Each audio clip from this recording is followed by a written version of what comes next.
Good evening, everybody, and welcome to round number 7 of the Hedge Racing League. Tonight for a Hedge Racing League first, as we are here around the streets of Jeddah. We are going to rename the Racing League to the MRL because Hedge's attendance has just been absolutely disgraceful of late. And he's not here tonight. Well, he is here, just, long story short, he wasn't going to be here at all. I've got Mr. Danny Mack in, Mr. Fandango in to come alongside me. Only for Hedge to then decide he is going to be here tonight. But he is going to instead be racing on the wheel tonight and reserving in his own racing league to get himself some practice around Jeddah, which is brave, if you ask me. So, yeah, Mr. Fandango, thank you so much for joining me. How are you doing? You're welcome, yeah. Very good, thank you. Yeah, looking forward to being on here for the second time now. See what's in store. Last time I was in it was a brilliant race, so hopefully tonight doesn't disappoint. Yeah, Portimao, wasn't it? Because that was the night we had quite a few issues, didn't we, with the stream and everything. Yeah, it wasn't the most smoothest of streams. No, missed the sprint race and everything. But here tonight, and I mean, what a race you've chose to join us. I mean, Jeddah. I mean, just talk us through Jeddah as a track. Have you done much racing on it? Your thoughts on it and its challenges, and yeah, just what you think of a track like Jeddah tonight. I think it's a lovely track. I really enjoy doing racing on it. This track, it's challenging. I think just because of the concentration levels needed. There's a point on the track in particular that is just.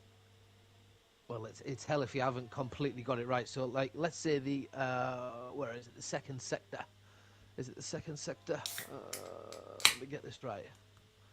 I think I know what section you mean. Yeah, the second sector. There's also the S's in the first sector. So I would just say all over the place. There's no forgiveness if you get a certain corner wrong. Let's say, but there's two very very tight flat out left right. And I'll be interested to see. I don't know what the corner is. I'll have to have a little look and get back to you. But it's going to be interesting to see who's brave enough to take it flat out, because that's where time can be made, definitely.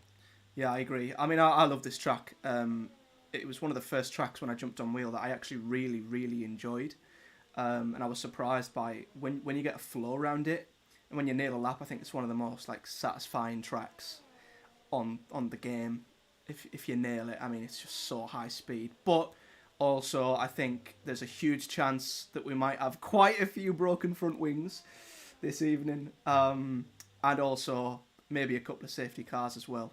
But for everyone in the comments, please let me know that the stream is all right. It seems to be looking okay at the moment. As I say, if it does look a little bit pixelated on your own screen, you can jump into the settings in the bottom right and adjust the pixels. YouTube can sometimes just lower them because it thinks that's the optimum. But you can tweak them and increase the quality. But we can run through the results. May as well get them out of the way now. I mean, I don't know if you've been keeping up with what's been happening recently, Danny, but yeah, last time out, we had an unbelievable race around Imola, and we only had 9 finishers out of the 20 who raced. It was absolutely bonkers, and Nathan, I think, come out with what might be back-to-back wins. So he's nice. Yeah, he's on form at the moment. I think Jay Wills there was just moving out the way for some flying laps come through. But Nathan won his second race in a row, I do believe.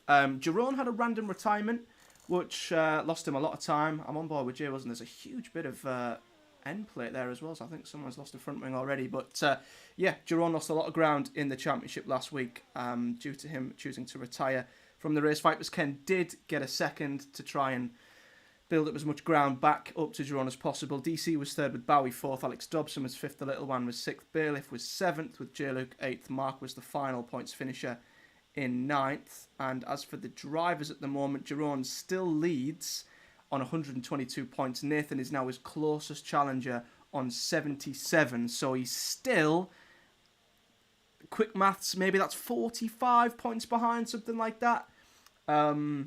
So yeah, still a massive gap there for Nathan and Vipers to breach Jerome's lead. Nathan is second, Vipers third on 70. They're quite close together. Then Jay Lawler back down in 4th on 49. Then there's another bit of a gap. Alex Dobson is 5th with DC as well, 6th on 41. Bowie on 40. Very tight in the midfield. And briefly looking at the constructors, Jerome and Riordan still bossing it in the Aston Martins on 143 points. Haas are the closest team on 86. Williams just behind on 85. Then there's a bit of a gap to McLaren in 4th on 74 with Alfa Romeo on 70, Mercedes on 63. Then comes Ferrari on 50, Alpine on 36, Red Bull on 30, and AlphaTauri on 12. So I think still it's a case of who's going to stop Jerome. And Nathan seems like the one who has looked the best at doing so. Have you got anyone tonight who you think you might be keeping an eye on, Danny? I mean, I know there's certainly a few fast runners on track. I've just been on board with AJ a second ago. Just set the fastest lap, the 127.5. He looked pretty smooth all the way around there, and I know that on his night he can be up there with the fastest on the track. It was a great race last time. There was some close battles right across the board, so it's difficult to put the pin on one. But Nathan, Jeroen, I would say them two tonight. I would keep a close eye on Jeroen. I know he's unbelievably fast, and the table shows exactly that. Yeah, he's been on fire for most of the season. 2 races where he's not been at his absolute best, but I mean, I'd love to still be as good as Jerome even on his off day. Even on an off day, he's still incredibly quick. So like an off day for Jerome is still like a second or a third. So yeah, it's going to be intriguing to see how he gets on. There are 3 reserves tonight. I believe we've got a full grid, which is awesome. Bailiff is jumping in the Red Bull. I don't know if that's to replace Freefall. I can't remember off the top of my head. Hedge, of course, is jumping in. I think he was gonna.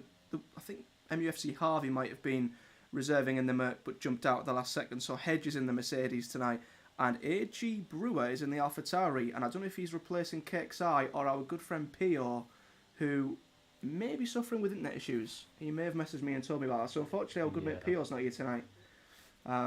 He did. He told me that Pio had said he's had some issue with his internet. He seems to be flickering in and out. I tried joining myself for him earlier on.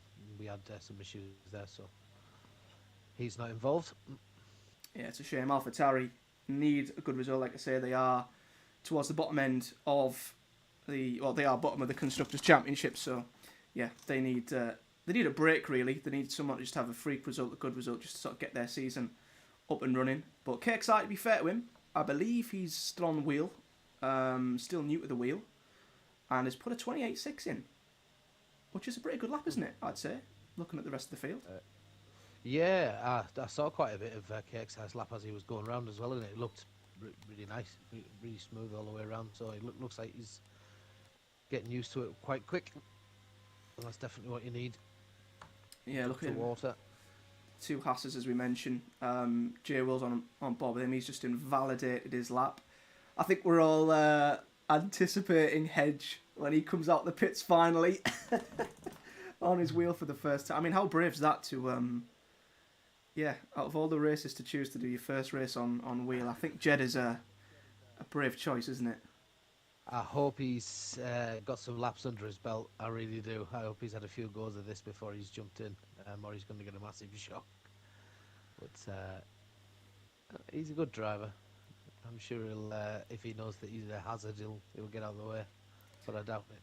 I reckon he'll be good enough. Yeah, he has just headed out on his outlap, and just to wind him up, I think when he does start his lap, we'll stay on board with him, see how he gets on. But looking on track, it's Jerome also. He's just coming around the final corner now. He's just about to start his first flying lap. I'll stay on board with him. Yeah, see how Jerome gets on. I think his teammate Riordan is coming towards. Well, he's in the middle of the second sector.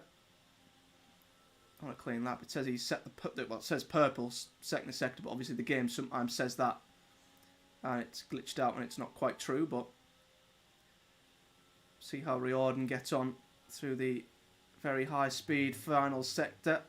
Love the final corner as well. I feel like you can take a lot on the exit as well. It's I like the final corner around Jeddah. But here comes Riordan then.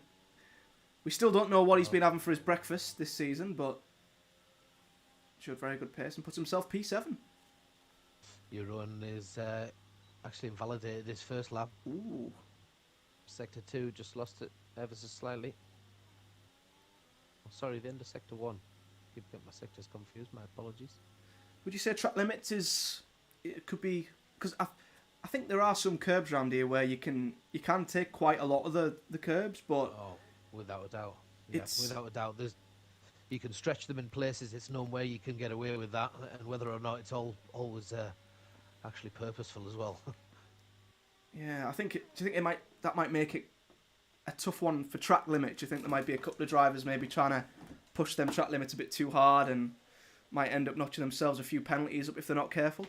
Well, the deeper you go into corners, you're doing it to yourself, aren't you? You're putting yourself into the risks, so you know the risks associated. It's just how much do you actually need to push.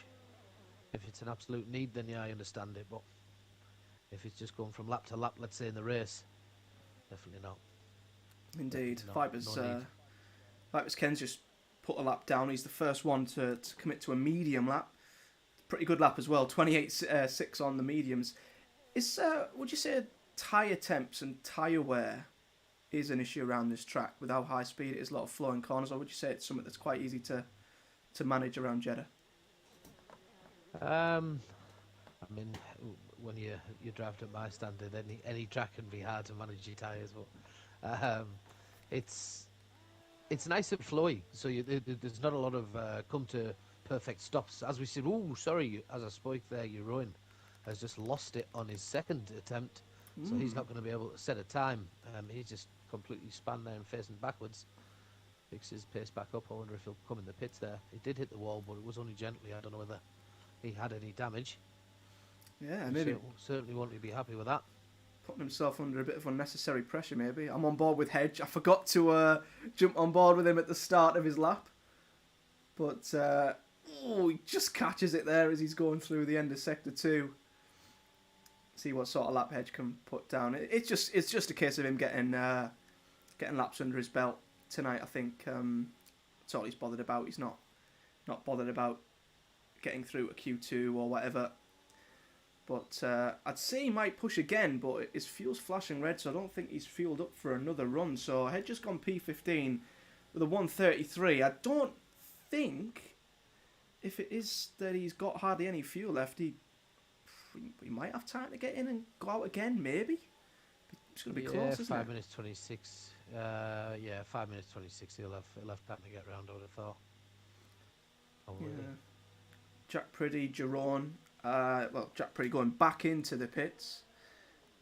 Kind of being happy with whatever lap he tried to put down. Jerome back into his garage. Nathan not out yet at all. AFL just coming out, and Bowie, as always, likes to leave it extremely late in qualifying sessions. Always does this. Just got on to his first hot lap there, has he? He is. He's just going through the first sector. I mean, it's such an incredible track. Like, just watching the drivers go through it is incredible. DC's retired? That must be in the pits. Yeah, I think that's in the pits. Yeah. I've had no major casualties yet. Left, he's obviously confident that he's quick enough. KXI obviously thinking that as well. He's retired. Ooh. As is Mazzles, but he's at 15th. He's in the wall. Oh, he's gone. He's gone, yeah. Yeah, I'm just on board with Bowie there. I just jumped back to him, and yeah, Mazzle's the first casualty of Jeddah. And I think we're going to get another view of it as we go on board with Riord. And there he is on the left, yeah. Ooh, yeah. Do you think he's just got on the power a little bit too eagerly there and back you would have thought so. That it's easy to do that on that corner as well. The left-hander, you want to come out as fast as possible because you've got a good long stretch in front of you. So sometimes you can be a little bit greedy and take too much of that corner and get on the power, as you say, just that little bit too quick, and well, that can happen, unfortunately. Yeah, it's a shame for Mazzles because he's a really quick driver. I'm sure he expected to get himself a good result, at least be in a Q2. Bowie crosses the line. Only a 1:31.2 for Bowie, so yeah, I think he's pushing again, actually. I think he's going for a second flying lap, and I think he might need to as well. Got Jerome on an out lap currently. Nathan as well on an out lap. Not quite sure how long's left of the session. AFL's invalidated his lap, so Yeah.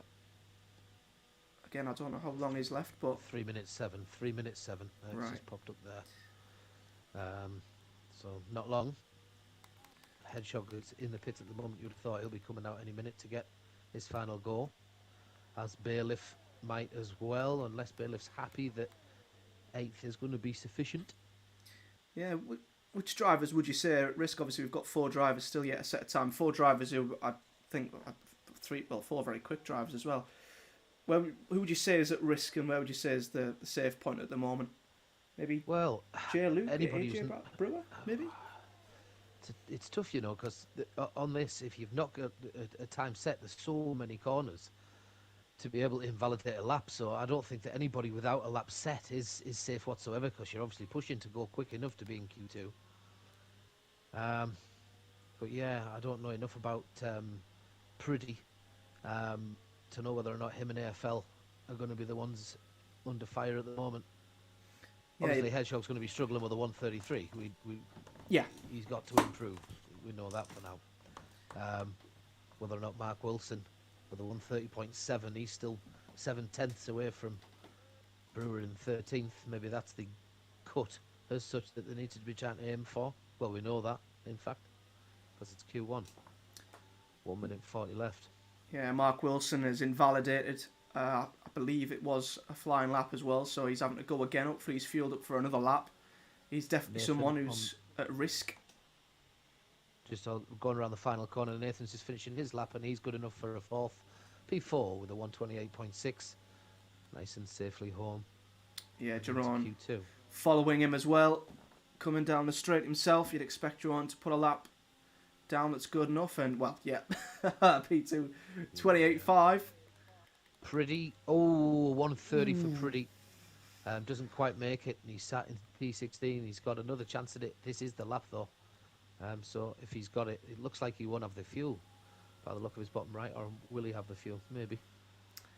Yeah, fell going again. I think he just set a 134, so I don't know if he made a mistake or wanted another out lap, but he's on his final lap to try and get himself through. On board with Hedge. Let's see if Hedge can improve. See how he gets on in the first sector. Yeah, a couple of corrections as he's coming into some of these really high speed corners. It is really difficult, isn't it, when you're new at the wheel?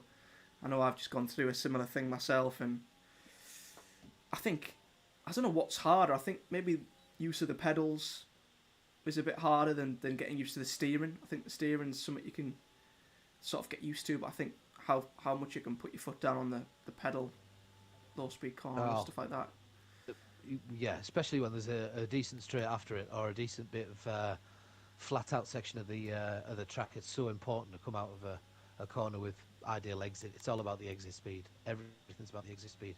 If you can keep it nice and smooth and into the corners, yes, you can take a bit more risk once you're comfortable, but make sure that at first the exit speed's the biggest concentration, without a shadow of a doubt.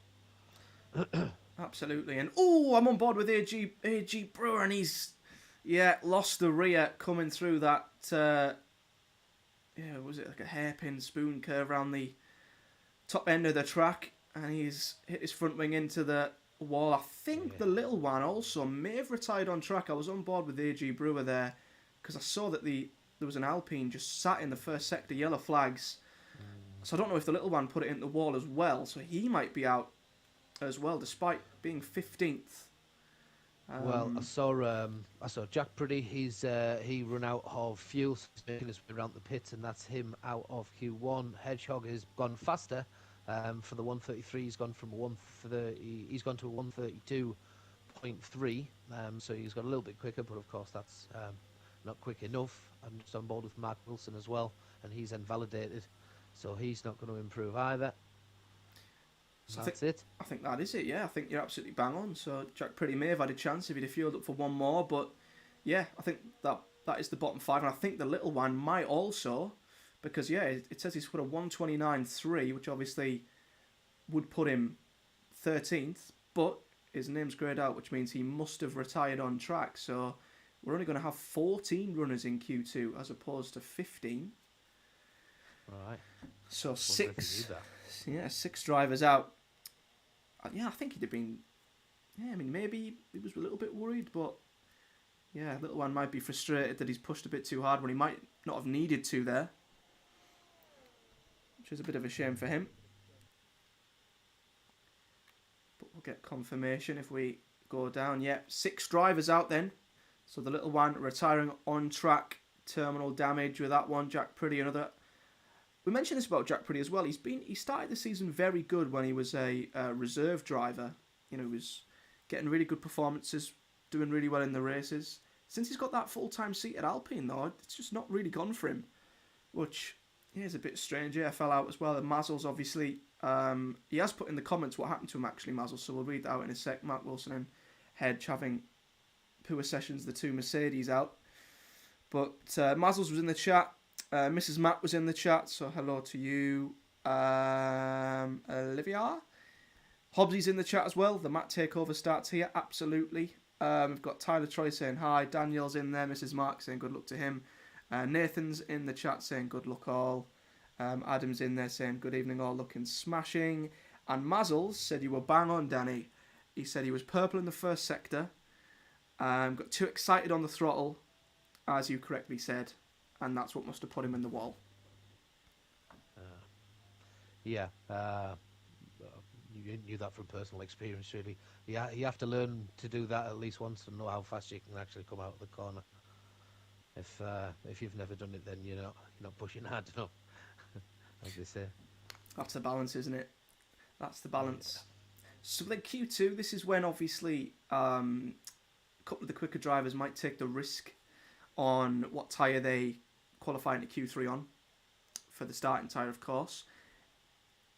Now, I'm not 100% on strategy around Jeddah. I don't know if you have done any races around here recently, Danny, but one stop, and if so, is there a preferred tyre that you know of to start this race on? I am not the expert at Jeddah, I can't lie. I've not had a great deal of racing experience on this game, but I think it's doable with one stop. I'm not too sure if it has to be a soft hard or a soft medium. I'm not entirely sure what's doable or what's not. I think you'd have to go soft hard or a medium hard. Is that right? Let's see. Let's see. This is Q2, and there's a few that I can see already coming out with mediums. Brewer, DC, and Reardon. Yeah, I think a couple of might. I think it's worth just giving it a go anyway.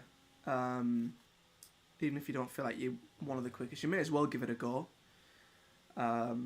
See what happens. Maybe the soft tyres could drop off towards the end of the lap for others, but we'll see how the guys on the mediums get on. A couple more, I think. Jay Luke's looking like he's going to go on the mediums. Jerome and his outlap, he's on softs. Jay Wills and Bailiff on softs. KXI and Bowie on softs. So quite a mix, which is always interesting, but looks like Riordan is going to be the first one on his outlap on the medium tyres, so we'll see what he can do. Jay Wills overtaking Bailiff on the... I am actually battling Bailiff for the Tier 4 Championship with the CRL, so I'm not happy to see Bailiff getting some Jeddah practice in ahead of that one. He's been an absolute nightmare this season in Tier 4, but there you go. See how he gets on. Yeah, he's only got one more corner to go before he starts his first lap. Who is in front of him? Is he the first actually to set one? Is it Reardon's just gone? Yeah, I think Reardon's the first one. So, do you want to talk us through a lap, Danny, around Jeddah with Riordan? I wouldn't be able to name it corner for corner well enough. It's that new to me. I know that this first sector, the S is pretty tough to keep without the right setup to keep enough downforce to keep within the track limits. And I know that's a hell of a different course to do it with mediums on, which is what we're seeing Reardon do. With quite a lot of control, in fairness to him. Yeah, is that... Spoon at the top. Got a bit close to the wall there. Sorry, Danny. Yeah, just that big hairpin at the top. Again, another important corner to keep pace coming out of. I suppose there isn't many that won't. It's just dabbed on the wall on the right hand side there, Riordan. Yeah, I hope he's not got a little bit of end plate damage for that. But it is one of them, No, isn't he it? said it. Would you say it's a track where Ooh. if you screw up one corner, then that's your rhythm gone, and it's one corner leads to another, and Luke's gone. has he? Luke has just gone. He's just gone at the its final corner coming out of the straight. It looks like he's just lost it entirely, and that's him gone. If you just jump on board now with Riordan, you can see that Ooh. he is parked up on the outside. Yellow flags are out. He's ended his session. Unfortunate for him, Riordan, 129.8 kicks us off with the first time.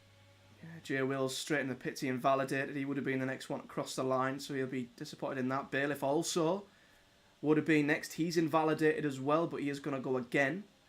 But that's a disappointment because Jay Luke's usually very good in qualifying. So he'll be disappointed with that he's put it into a wall again. Is it another one of them, Danny, where he's put his foot down a little bit too eagerly coming out the final corner and rear end's just gone a bit like with the little one? Was it the little one? Potentially, Might have been the yeah. little one. Just see JB Bowie coming right that around that corner again. I mean, there's an argument that he might have been a little bit quick getting back on the power, or he's even broke too late coming into it, and he just knows that he's done it, so he's trying to make his time back. JB Bowie, we've just seen set a faster lap than Riordan. Goes first, 129.5. Second lap, he's just had his back end just fall out. Hopes he's back in the pits. He's invalidated. There's been quite a few who have jumped straight back in because they've invalidated. So a bit of pressure on these guys now. Might affect the starting tyres as well. How much wear they've got. Jerome's also invalidated. He's only a couple of corners into his first lap, and he's invalidated as well. So track limits is definitely proven to be a bit of an issue for some of these guys.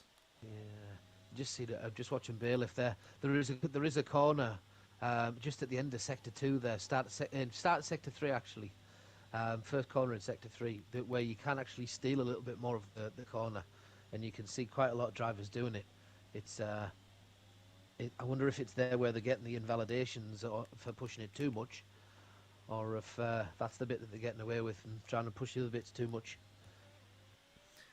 Possibly. I feel like a lot of these corners invite you to really push on the exit, and then the wall just comes at you from nowhere. Like it entices you to just put your throttle down that little bit early, and as you're turning in, the wall's getting closer. I think it's so easy to just maybe understeer that a little bit too much, and that's even more impactful when it's race conditions, when the tyre starts to wear, and you get on that throttle, and you just see the car, as you say, just start drifting across the tarmac, and just seen Bailiff go really, really wide. He's cut the corner there, or looked like, and it certainly hasn't been an invalidation, so he's still gone pretty sharp. He's on softs and 2 laps of them, just going around the hairpin at the top. yeah, Jerome back in the pits. He's ran out of fuel as well. So yeah, a couple of these guys putting themselves under a bit of pressure. I know there's late minutes to go, and I'm sure they'll get themselves back out in good time and put themselves a lap down. But I mean, you might have to. I mean, what in this situation, Danny? You went out on the tyres you want to be your starting tyres, you've invalidated, you go back in, do you put a fresh set on, do you try and go back out again on that same set to maybe save a set for Q3? I mean, Yeah, it's difficult, isn't it? you've got to bear in mind some of these might be just coming out with just a scrap pair of tyres as well. Well, from Q1, just get another couple of laps under their belt before they come out for their hot laps potentially. Just get a bit more of a feel for the track. It's such a difficult track to test the conditions. Thankfully, they are good conditions. Well, look to be. They do. Vipers Ken goes quickest 127.6 on the softs, so I think we know what tyre he wants to start the race on. Vipers, a former world champion, I think he's a 2-time world champion in the Hedges Racing League actually, and was one of the drivers I think we expected to really fight to run the show, but he's made a couple of mistakes in the last couple of races, Vipers, so I think that P2 in the last race will help him feel like he's getting back on track, but still a lot of ground to make up there, so see how he gets on. Yep, I think there's faster still to be shown in this qualifying time also. I think there's going to be a few just jump to the softs and go for it. As you can see, Nathan's on his outlap just coming round the final corner to start a hot lap on softs. Yeah, DC's come around the final corner. He's on the mediums at the moment. See how competitive this lap is on the mediums, and it's a 1:29.1, which puts him in P3, but he has put 3 laps on their mediums, so I think he might come back out on the softs, possibly. Riordan as well, put 3 laps down on their mediums. Yeah, sometimes I think with mediums it does take a couple of laps to get them as sticky as you can, optimum racing conditions. Yeah, I think you're bang on there, to be fair. Got J Wills and KXI. Looks like they're ready to start their lap. But yeah, it could take a couple of laps to warm them up. Absolutely. I'd quite genuinely usually think that my thirds on the mediums is when I feel like they're starting to get to where I want them to be. I'm just on board with Nathan. He set a purple sector 1. He's absolutely flying through sector 2. This is really solid for the Williams driver. I think Nathan's had Williams driver. Yeah, I think he's had a couple of pole positions recently, if I'm not mistaken. Nathan, he's been really on it in qualifying, and obviously he's won back-to-back races, so he'll be feeling super confident going into this one. Let's keep his momentum going. Bit of a lock-up, I think, going at the final corner there. Well, the exit didn't look too bad to me. I think this could be it could be up there. Ooh. Me too. Well, he's through to Q3, isn't he? That's the most important thing. Should be good enough. You would think it would be good enough. Anybody in the 127s, I think, should be comfortable. Brewer's just put a time down to 1:30.6 on the mediums. Is he going to try and stay there? He's currently in P8. Only one other and one of the sitter on mediums. That's DC in P4. Yeah, a couple of laps. Well, it's 5 drivers still yet to put a lap down. One of them, of course, has retired, so J-Luke will be out. So there's only 4 drivers to be eliminated. As it stands, KXI had invalidated. He's going again, so you think he's got to commit to this lap. This is it, do or die for him. He won't get another chance to come back in. And I think J Wills might be in the same position. He's just invalidated and he's going again. So both them two have got 1 lap, you'd think, to get it done, unless they're fielded up for 2, but won't be able to jump on any new tyres. Just on board with Girone at the moment. He's frighteningly quick, as you would have thought. Yeah. He is purple sector for Q1. He's just so close to the wall. It's almost he's got about a foot away from the wall at all times during the corners. He's got so much control over the car. It's a joke. It's crazy how precise you've got to be, isn't it? Yeah, around here it is absolutely. It just looks like he's just always keeps a perfect distance away from the wall on the whole corner. It's quite nice to see as you see that section of the track just going into the 3rd sector that you can really steal a lot of the corner. He's only got 1 more to go. Yeah, he did steal quite a lot of that. I think it was like a right-hander, wasn't it? And he's done a Max Verstappen. He's hit the wall. Oh, it was a big hit. Has he got damage? It won't affect. No, it didn't affect. Wow, he was still the fastest of the track. Wow. That's incredible. Just think what that could have been. Just think what that could have been. That could have even been a sub 127 without that impact.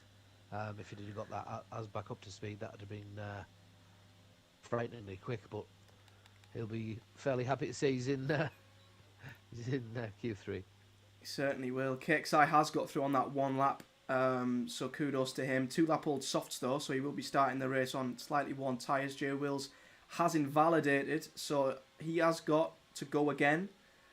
He's just starting now. Hopefully his tyres will not give up on him, and he might have to start the race on worn tyres. But I mean, part of me there thought Girone had done a Verstappen and chipped his end plate, and worst case scenario might have dropped out of qualifying. I mean, imagine Girone dropping out in Q2, but like you say, he must have had still quite a few tenths in hand there. That's incredible. Yeah. I think any time that he's not in Q3, you would have thought that he'd have driver of the day at least. Wrote all over it. Because you just know that he'd end up still managing to get himself a podium at the end of it. Yeah, it's ridiculous. It really is. AJ Brewer, has he retired on track? I'm sure I can still see an AlphaTauri moving on the track map, but He's to the side. He's just pulled over. He might have retired on track and it's just pulled the car over. Possibly. Oh, Jay Wills was trying to set a time. He's gone really. Oh, that hasn't invalidated him. How has that not invalidated him? He's still going. Someone in the way. If he's in a hot lap, there is people in his way. Jay Wills, he will not be happy about that. Did he have to adjust his steering quite a lot to get out of the way? Did he have to lift? He's definitely had to adjust his line of where he would have been. Car's hovering about in front of him. He's got a 129.9. It wasn't good enough. He won't be too chuffed about that, I don't think. Alex Dobson, he's coming through the final corner. Is he going to go any quicker to get himself into Q3? Knock Riordan out potentially, and he has. He's gone P7. So Riordan currently in the drop zone. AJ Wuhan as well. Not really in any trouble, but he's going to try and go quicker, and he goes P2 with a 27.4. He's reared in. Final corner. Takes it really quickly. DC's just gone to P7. And Riordan to P8. P8. One driver after another. I think Bailiff might be the next. I think him and Bowie are on a lap at the moment, but they are quite far back coming through Sector 2. In fact, I don't know if DC is pushing again. I'm not too sure. I don't know how many drivers are pushing again. If Riordan's pushing again, just to be sure. Alex Dobson's lifted. Well, it says Bailiff on his Delta. He's already setting a 1:30, so I don't know if Bailiff's just trying to get round in time to set one more lap. I can't see how much time is left. So I don't know if he's made a mistake. I think that's it. I think it's already finished. I think we're just counting down the time remaining now. So maybe Bowie is... It's done. They're all on the final laps. And Bowie knocks Bailiff out. Yeah. I think we are done. I think Bailiff's in the pits. Jay Wills is slowing down. So that is it. They are the drivers knocked out of Q2. So Bailiff out with a 129.1. He's out by just under a tenth. Jay Wills could only put a 129.9 down. But as you say, Danny, may have been interrupted on his fast lap there. That might have cost him. He's normally quite a quick qualifier, isn't he, as well, Jay Wills? So...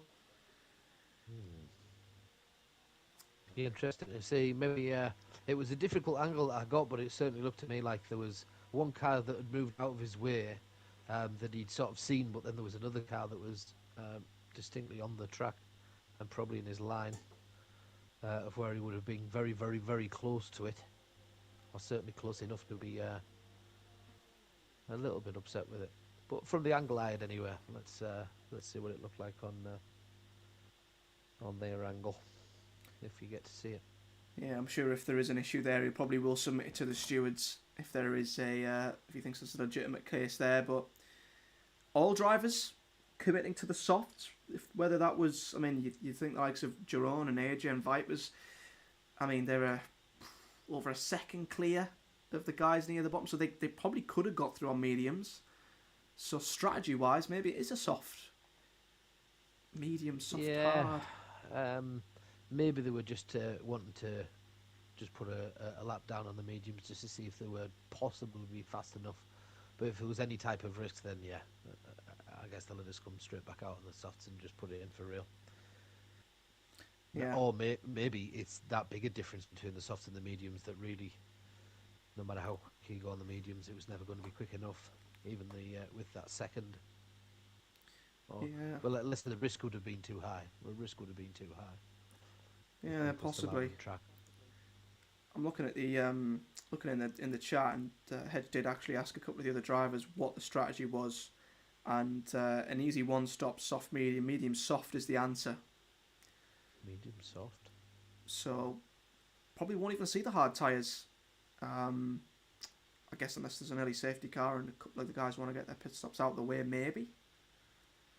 But yeah, I don't think there's much chance of seeing them. But you never know. As we head into Q3. Hopefully there's no safety cars in it. certainly early in the race, because that's going to pose a few scratched heads whether or not it's going to be the right time to come in. Sometimes Yes. it can fall just at the wrong time, can't it, after, let's say, a few laps in. Yeah, That late decision safety of cars can whether you do or you don't. could be in for 1 or 2 or maybe even 3 at a track like Jeddah. But we'll see. Got any favourites, Danny? Anyone you've... Obviously, I know there's the usual suspects, but... Paul, what you got a prediction?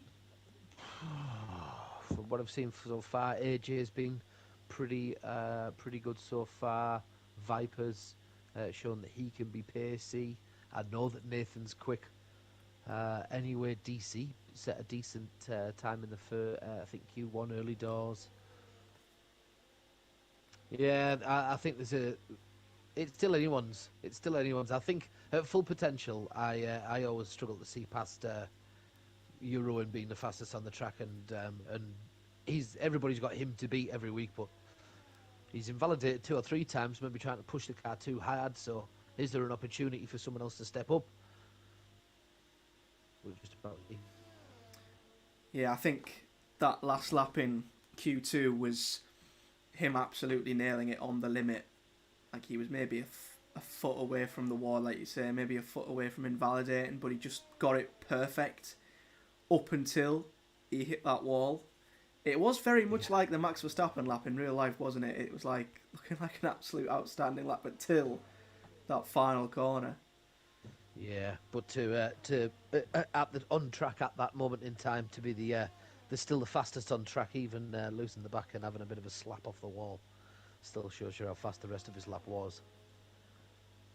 It's scary, isn't it? Scary, scary good. But I think all but one KXI still in the pits at the moment, but everyone out on track. Alex Dobson is going to be the first to cross the line for his shot at pole. And yeah, going to be really interesting to see what the grid's going to look like heading into this one. Down into turn 1 he goes. Alex Dobson, he's been under the radar a little bit, hasn't he? We haven't spoken of him that much, too much tonight. And he's into Q3. Yeah, he's done quite well, Alex Dobson. He's I think he got a couple of driver of the days earlier in the season as well. And yeah, I think he is one of them drivers. He sort of hovers. He's not in that very, very top pack of drivers, but I think he's a very solid, consistent sort of 6th to 10th kind of driver who can sneak into the points every now and again. I'm going to look at the drivers to see where he's at. Yeah. Sort of like an Everton under Moyes, the Moyes era. Yeah, I mean, to be fair, he's P4 in the P5 in the championship, so he's had a very consistent season actually. 41 points. So yeah, the top 4 sort of adrift a little bit. But yeah, Alex, he's got the same number of points as DC, only 1 ahead of Bowie. So I think maybe he has gone under the radar. Maybe he deserves a little bit more limelight as I'm watching him go through sector 2. A bit of a correction, I think, there. Through one of the high-speed corners. But here he comes around the final corner. See what sort of time he can put down. I think he maybe made a couple of mistakes there because it's only going to be a 135, well, a 134.7 for Alex. So oh yeah, he struggled. AJ with a 127. His brother just about come over the line, goes second with a 127.3. DC straight back in the pit lane. I don't think he invalidated either. So a bit of damage maybe. Presumably so. Either that or it was just his scratches and he just went and put them round once, realised it wasn't going to be that quick and decided just to pull in. Yeah, Hobbsy's in as well. He invalidated his lap. Jerome flying at the moment. I think Riordan is going to cross the line. 129 flat for him. So Vipers just set a time. 127.4 tucks in behind Nathan, I think. Yeah, not much separating them two. I think the next driver, I think Bowie, has invalidated. So is he going to pit again? Has he got enough fuel to go again? He is going to go again. Here's your own. He's on the final corner. He hasn't slept off the wall this time. He certainly used all of the track as we You're used to him doing. Hmm. Only a P4 for him currently, a 127.5. So AJ and Nathan currently leading the way in Q3 with only 6 minutes to go. Yeah, Alex Dobson is coming round the final corner. He took that really nicely, coming across the line for what would be his second lap now. And that's much better. He's put himself into P5, so he's sort of in between. He's still a second off Jerome, but 5/10 ahead of Riordan. So in that sort of similar position that we spoke about. I think there might be a couple of guys on their in laps at the moment. Bowie the only man currently setting a lap? He is, yeah. Bowie's currently coming through Sector 2. Yeah, it's not too bad of a lap for Bowie so far. He's certainly not. You see the difference with him and Euro, and just not hugging the walls as tightly, which I guess all add up to these hundredths and thousandths of a second, and that just happens to be the difference. Yeah, how brave do you dare be? How close to the wall do you dare get? And again, in the race, it's, when you've got a car full of fuel at the start, tyres start dropping off. Oh, he's in. Oh, he's coming in the pits. Oh, well, he couldn't have liked it. Couldn't have liked it after all. Oh, definitely something that he didn't like about that lap. Didn't look too bad, but again, I wonder if he's with it being Q3, is he just using a pair of scratch tyres and he's going to come out now and go for it. Yeah, true. Might have been a used set. Jerome's back in. Must have only fueled up for the one lap. We know what he's got in his locker, but yeah, 4/10. I can't remember what his lap was in. Can you remember what his lap was in Q2? Was it Who's that? Jerome, was it around the 27.5 mark? Can't remember. Was there not? I thought they were in 26s. Wasn't there two in 26s in the end? The 26.8 and the 26.9 or something like that. Maybe. Unless I remember you saying that could he have had a sub 26? Maybe. I can't remember. Did a couple get it towards the end, or am I going? Am I losing the plot? No, actually, no. That can't be right. Can't be right. Must have been over 27. So maybe he has, in and around, matched his lap from Q2, possibly. So a lot of time still left. KXI is the only man out on track at the moment. Well, he's not. The McLaren's come out. I think there's a couple coming out for their outlap now, but KXI is going to be the next man to cross the line. Yeah, I'm tired. I haven't had a lot of sleep this weekend. Forgive us. Don't worry about it. Here comes KXI then. See what he can do. New with the wheel. Seems to be improving quite quickly, KXI on the wheel. I can't remember what tier he dropped down to in... he might have been racing in your tier, actually. Same tier as you, Danny, in tier 3. Who's that? KXI. Yes, yeah. He has come down another couple of races, I think. I'm not too sure if he's still up there or not, but I've definitely just from the HRL races seen how quickly he's improved. Oh yeah, he's rapid with the wheel. Was he might be tier 1 before? Was he like lower end tier 1 or middle tier 1? He's raced with the fastest, definitely. I mean, I've just pretty much he's just set a purple sector 1 in fact here. Just on board with KXI as we speak. He's getting a little bit close to some of the walls there. That is full commitment to come up to a Ferrari. He was just pulling over. Yeah, DC, I presume. Purple sector 2. Is it the game lying, or is KXI possibly? He's absolutely flying, KXI. Could he we'll put see himself a sub 127? Yeah. Final corner. How much is he gonna push? That's nice. Oh, looks smooth as you like. So if it's telling us the truth, then really, from what we've just seen, it can't have been. Can't have been. It must have been the game. This game. It's thrown us. It said a purple sector for both, but it can't. Yeah, definitely can't have been. He slowed right up anyway, so that's him. Yeah, unless he's got enough fuel to maybe slow himself down and push again. That's still P5 though. I mean, with some of the drivers in this league, I mean, P5 is still an incredible qualifying. It's not a If he can bad stay there. time. They're quite spread at the moment, everybody. Reardon obviously not with too great of a lap. Alex Dobson's on 28.5 now, looking not great. They've got a little bit more to do, both on outlaps. I'm just on board with Hobbsy. Just coming into sector 3. Yeah, Hobbsy. Bowie's just coming through the final corner as well. See what sort of time Bowie can set himself. Comes to cross the line. It's going to be 28.3. So that puts him P6. Hobbsy's lap look good. Final sector. Well, didn't look too bad. It's 128.2. Not going to be enough to battle those at the top. Got to be under 27 here to really have a probably even top 8 by the end of qualifying, I would imagine. Yeah, see what DC can do. Is DC going to put himself in the 27s? He's not. DC's only put himself at 28.5 as well. Maybe not then. Maybe not. Nathan's about to start his lap. I think Jerome's just behind him. And Vipers is just behind him.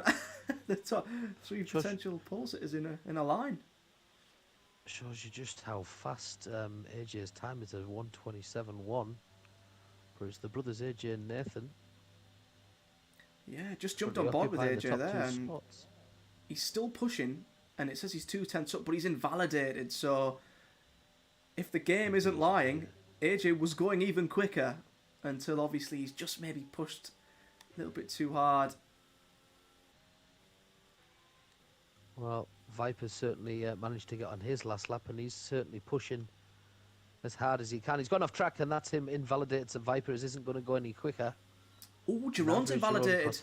He has. Jerome's invalidated as well. Hobbsy, he's only going slow, so he can't do any better. DC, he's coming into sector 3. It looks like he's got his foot down. Let's see if he can improve on the 128.5. He's just set last lap. Yeah, AJ's got the checkered flag, so I don't think he got past the line to start a flying lap. So is his brother, is Nathan the only man who can maybe get pole position? DC can't go any better. He stays at the 128.3. Oh no, I think he might have gone 2/10 quicker. I'm pretty sure it was a 0.5. Might be wrong there, forgive me if I am, but he certainly didn't move in the standings, so that's him P8. Wow! Nathan, wow. In the 26s, the first, it must be the first sub 27 that we've had. Does it? Wow. What a lap from Nathan. And that's Paul, I think. Yeah. Riordan. Yeah, he's invalidated. I think Alex Dobson may have retired in the pits. So I said, yeah. Nathan, he's won the last 2 races. I think he's got the last couple of pole positions. And he's definitely trying to charge Jerome down. And his championship lead, that's an unbelievable lap. Yeah, he's certainly going to be happy with himself there. Only man on track. It's quite considering it was Q3. You'd look at the times there, and there's quite a lot of variation, isn't it? To be honest, it's quite a big gap. A 126.992 to a 129 at the back in evening Q3, nearly 2 to 3 seconds. There's some fantastic displays and performances there. Yeah, and I think AJ, by the looks of the delta that was up on the screen when I went on board and he just invalidated, he probably would have been in and around a 26.9, 26.8 as well. So, yeah, maybe he's just lost out to Paul. But the brothers are starting on the front row. Oh, dear me. Do you think they're going to respectfully... Do you think they're respectfully going to be like, right, let's just keep it? Or do you think it's going to be like, if I'm alongside, I'm sending this? I think that they are either going to play very cleverly and they're going to try and use each other's slipstream and DRS, etc., to push forward and try and get a little bit of a gap on the rest of the field. Or they're going to pay absolutely no respect whatsoever. It's going to be hell on. They're probably going to be a safety car on lap 1 or 2. But I think the problem with this is that there's such large proportions of the track that you don't really want to be going for an overtake, and you just want to be concentrating on your lines. So sometimes dirty air is going to play a factor here. If they end up going into a bit of a train, it's certainly hard to take it as tight when you're too close to the car in front. Yeah, where would you say the best overtaking opportunities are? Would you say the final corner? The first corner? Yeah, probably. Yeah, final corner, first corner. It depends how close you've got, but because there's some harsh, sort of quick braking points, shall we say, that you come to sharp stops, I think they're going to be the ones if you can get on the inside of someone and see if you can steal that position or force. I think with tracks like this as well, just being behind someone is enough.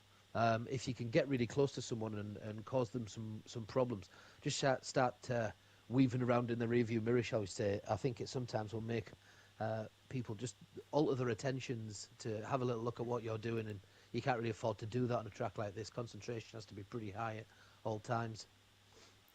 Yeah, maybe just distract, a little bit of a distraction in the rear view mirror, maybe make them think you're going to go for a move, put them, because there are so many sections on this track where if you put offline into one corner, it then puts you offline for the next, and then the next, and absolutely. then you hit a DRS zone and you're all over the place. I feel like the final corner is interesting as well because you can take a few different lines through the final corner, but at the same time, if you don't quite nail it, then you're at risk all the way down that straight. Yeah, absolutely.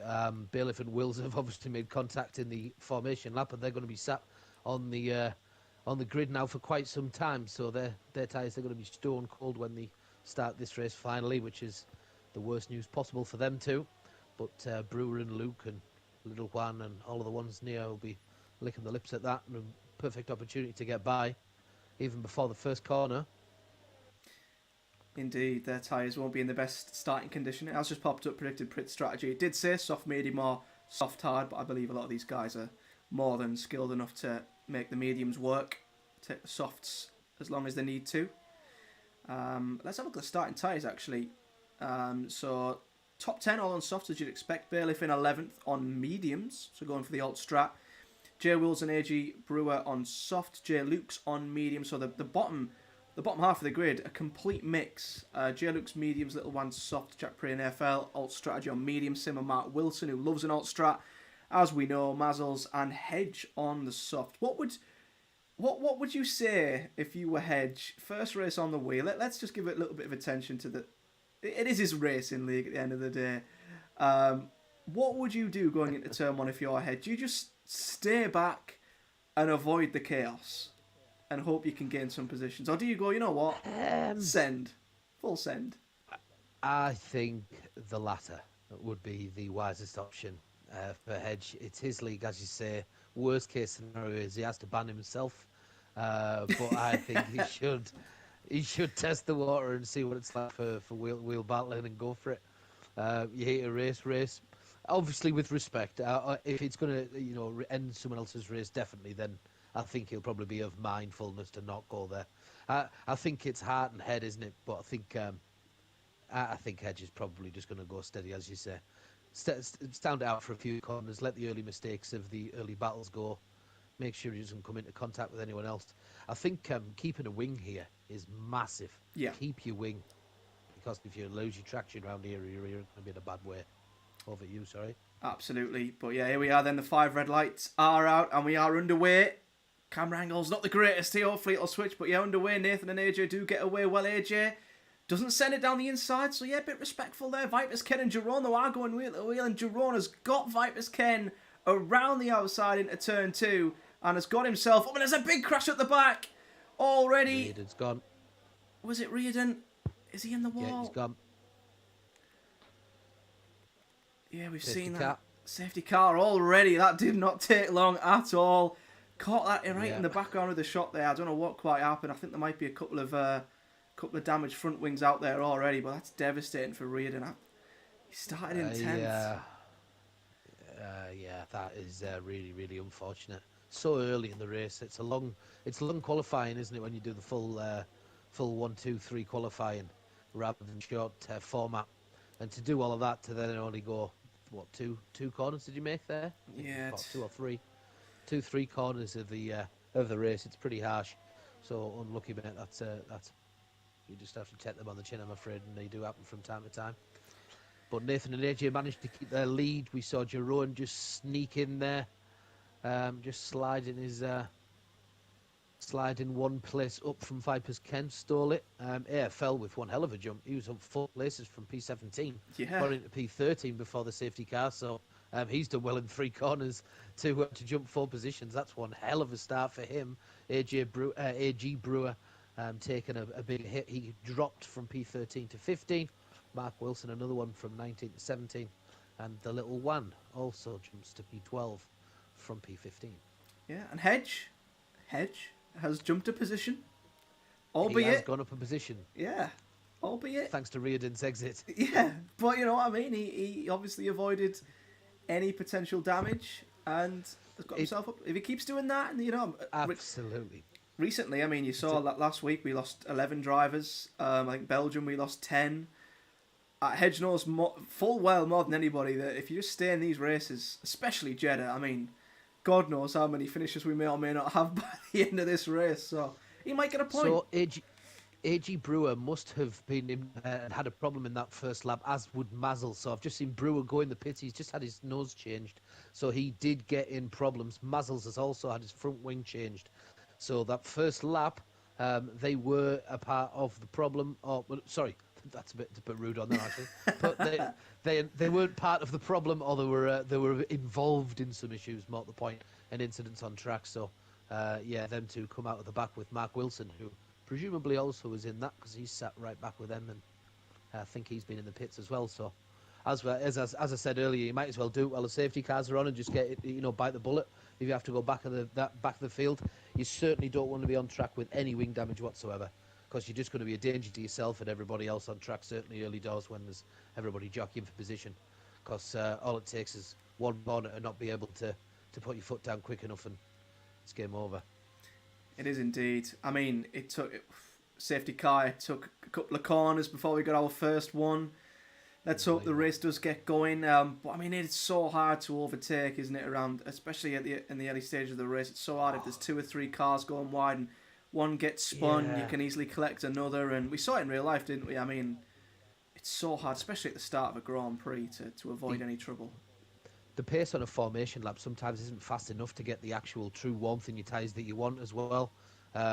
So yes, you've had your formation lap, but it doesn't mean the tyres are necessarily anywhere near race warm. So sometimes, especially with the mediums, it's better off for people to just get a bit of heat in them first, which, as I say, takes a couple of laps to do. When you're in a big long train, sometimes it's exactly what you were saying before about just staying out of damage, staying out of danger. Keep your nose clean just for 2-3 laps. Then you can push. Once you start to feel some solid grip underneath you, then yeah, try and cheat some positions. And we're away. Are we? No, we're not. I think Mazel's just caught the back of the pack as the safety car was heading into the final corner. So I think a couple of really, yeah, I'm surprised at that. I think it might have been just on the edge, but we are going to go around again. You know, I was on board with Mazel as it happened, and then I saw him sort of hold back, and then he put his toe down, and I didn't realise that the safety car sign was still up there in the top left. I wasn't sure if we'd been told or not. I didn't think we had been told that we were going, but yeah, he seemed to put his toe down as if we were going again. So one more lap around. We'll finally get the Grand Prix officially underway on lap 4. Yeah. Hopefully it will get underway for a good couple of laps. Interesting choice of tyres for the 4 guys who did pit. So the little one's gone on mediums, as has Mazel's. AG Brewer's just decided to just reset. I'm guessing he's going to try and pull off whatever strategy he was going to pull off to begin with. He's just went back on another set of softs, whether they're fresh or not. I don't know. Mark Wilson loves an alt strat on the hard. So is Mark the only one out of them 4 who's committed to the end now? Obviously, his tyres are going to be by far the slowest, but he's going to try and take them to the end. Because them mediums, is it a push to get them 21 laps, is it maybe? Well, at the moment, realistically, he knows that everybody else on track has to stop at least once, and he doesn't. So, even the ones on medium, I don't think they're going to take the mediums all the way for the rest. I would be surprised at it, but maybe it's doable, maybe it's not. I'm not too sure. I got the strat severely wrong pre-race, so I'm not entirely sure whether you get mediums the rest of it. I highly doubt you wouldn't. So maybe that's what he's coming. That's what his thought pattern is on this one. Maybe we'll see, won't we? As we're ready to go again. Coming in? I believe so. I've not seen the notification, but it is in. Yeah, he's backed up. He's backed up. Yeah.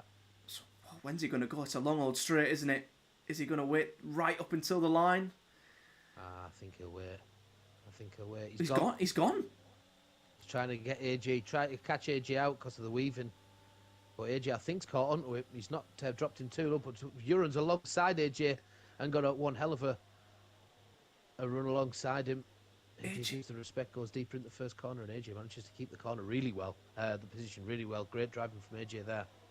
Yeah, really good driving. I thought the move was done there. I thought Jerome would have had him, but fair play to him for keeping the move. I'm trying to just jump back into midfield, see how it's getting on. Some very close racing in the midfield, but it looks like everybody's gotten through clean enough. Jay Wills overtaking Bailiff there. I don't know how he's managed to do that in such a twisty-turny section of the track, but fair play to him. He's got the move done. AJ Brewer is trying to get the little one into the hairpin. Can't quite do it. Edge keeping his nose clean with Mark dropping down to P18. Mazel still at the back. And Mark Wilson, we see this glitch every now and again. Mark Wilson's driver's not got a helmet on. I think that happened last time I was with you. I think you're right, yeah. It was, yeah. It was the very first time, because I remember you saying it was the first time we'd ever seen it. So it's happened again. Got two Alpines having a little battle there. Little one staying ahead of Jack Priddy. AJ Brewer now right on the back of Jack Priddy. So hard to pick your way through as Mazel's down the inside of Mark Wilson there. Makes the move stick, to be fair to him. Hedge drops to the back now. He's just going to hopefully keep himself in the race, keep it a clean race. But we've got away safely. No more safety. Yeah, absolutely. There's a bit of a train going on behind KXI with Hobbsy, Bowie, DC, Dobson, all immediately behind each other. Jay Wills as well at the back. Just as a little look at Alex Dobson, doesn't manage to get it done. But all of these with fantastic battling on track. All of them with... Whoa, there's been some contact. Jay Wills just gives Alex a little bit of a tap. Jay Wills taking the corner a lot better than Alex there. But Alex has managed to keep the position. And it looks like Jay Wills didn't get any problems as a result. He's going to really push. He opened up ERS for a second, but there's no reason to do that just yet. They're in a train. I don't think it's going to work. You're not getting past anybody just yet. Yeah, the little one, I think, has just dived down the inside of AFL, who almost loses his car there on the exit of that hairpin. We've seen a couple of drivers do that. He caught the cart, but he's pushing really hard to catch the little one. I think he's just maybe got another track extension 1 in there on top of what is already a 3-second penalty. So he needs to be careful, AFL. AJ Brewer now going down the inside of AFL, who seems to be all over the place. I think he's just not in a rhythm at the moment. He's really struggling from one corner to the next. Just needs to get himself back into a rhythm, I think. As there is a move out front, Jerome, and AJ going wheel to wheel again. AJ just keeps it round the outside. Jerome was looking to go down the inside, and we might have a move for the lead. The brothers might go wheel to wheel. Jay Wills has been having a good little fight there with Alex Dobson. Look at this at the front. Nathan's just held on. And because AJ tried to go down the inside of Nathan, that's invited Jerome to go round the outside. And he has to yield, as it was just getting that little bit too risky. But the front three almost all swapping positions there at real high speed. That was intense. And AFL's in the pit lane, and he's... Did he get a 5-second penalty there? Because he was stood still for a while, changing his front wing. Not too sure. It's just a lovely little battle between the little one, Bailiff and Brewer. It looks like Bailiff and Brewer are also side by side on the track. Bailiff managed to go... Oh! They're side by side once again. Looks like he's going for the undercut. He's trying to go for the undercut. Was there a bit of contact there between Bailiff and AJ Brewer there? I'm not entirely sure. I missed it. I was just turning camera angles just as you'd called that. but also his little the little one getting away quite well in it. Brewer's Yeah. still on the back of Bailiff, Mo. We'll have the better tyres at the moment, the grippier tyres. He maybe looked at the inside there on Bailiff. Couldn't quite get the move done. I can see... AJ's got a chance to get past Nathan here on the opening straight. He's going to get in his DRS. And he's also got... yep, he is. He's got the launcher in. Will he try and go past? He hasn't need to use any of his ERS, and he's got the job done. So you see there that Nathan's certainly not pushing to defend against AJ. A call that I did say earlier on that they might be using each other just to keep them past them, not trying to spend too much of their ERS if they can. Just keep on going past each other at the DRS. Yeah, AJ's done the sensible... Nathan's done the sensible thing there, hasn't he? Just moving out the way and not trying to battle it too much. No. Absolutely not. No need at the moment. Just try and stay close. That said, AJ's... he's pulled out over a second lead in front of Nathan there, so... Pretty good first sector. He's pushing to get away from him. Ron has a little bit of a better look at Nathan. He's just a little bit sharper. Nathan got that corner all wrong. Yeah, he did. He's probably going to get a warning for that. I tell you what, kept pace, did Nathan, though. It's a decent recovery. If you run a little bit of a chance to get closer to him. Oh, Jerome also taking a lot of that right-hander. These guys are... Yeah, so did Viper's right behind him. Yeah, Viper's Viper right behind him. Yeah, a bit of a gap, isn't there? I think Vipers would want to be in that top 3 battle, maybe just not quite on it at the moment. He'll be able to catch them. He's gone on the outside of KXI, leading towards the final corner, and he has got the move done. He's back on the inside, and DC gets away, and he is pulling away from KXI. KXI is going to have the ERS. Is he going to have a chance? DRS even to get back past him before turn 1. I don't think he's going to. He doesn't. So DC affirms his position in P5. Yeah, DC actually got. I think he got Bowie into turn 2 on the on the start of the previous lap. So DC's made up 2 positions in 1 lap there.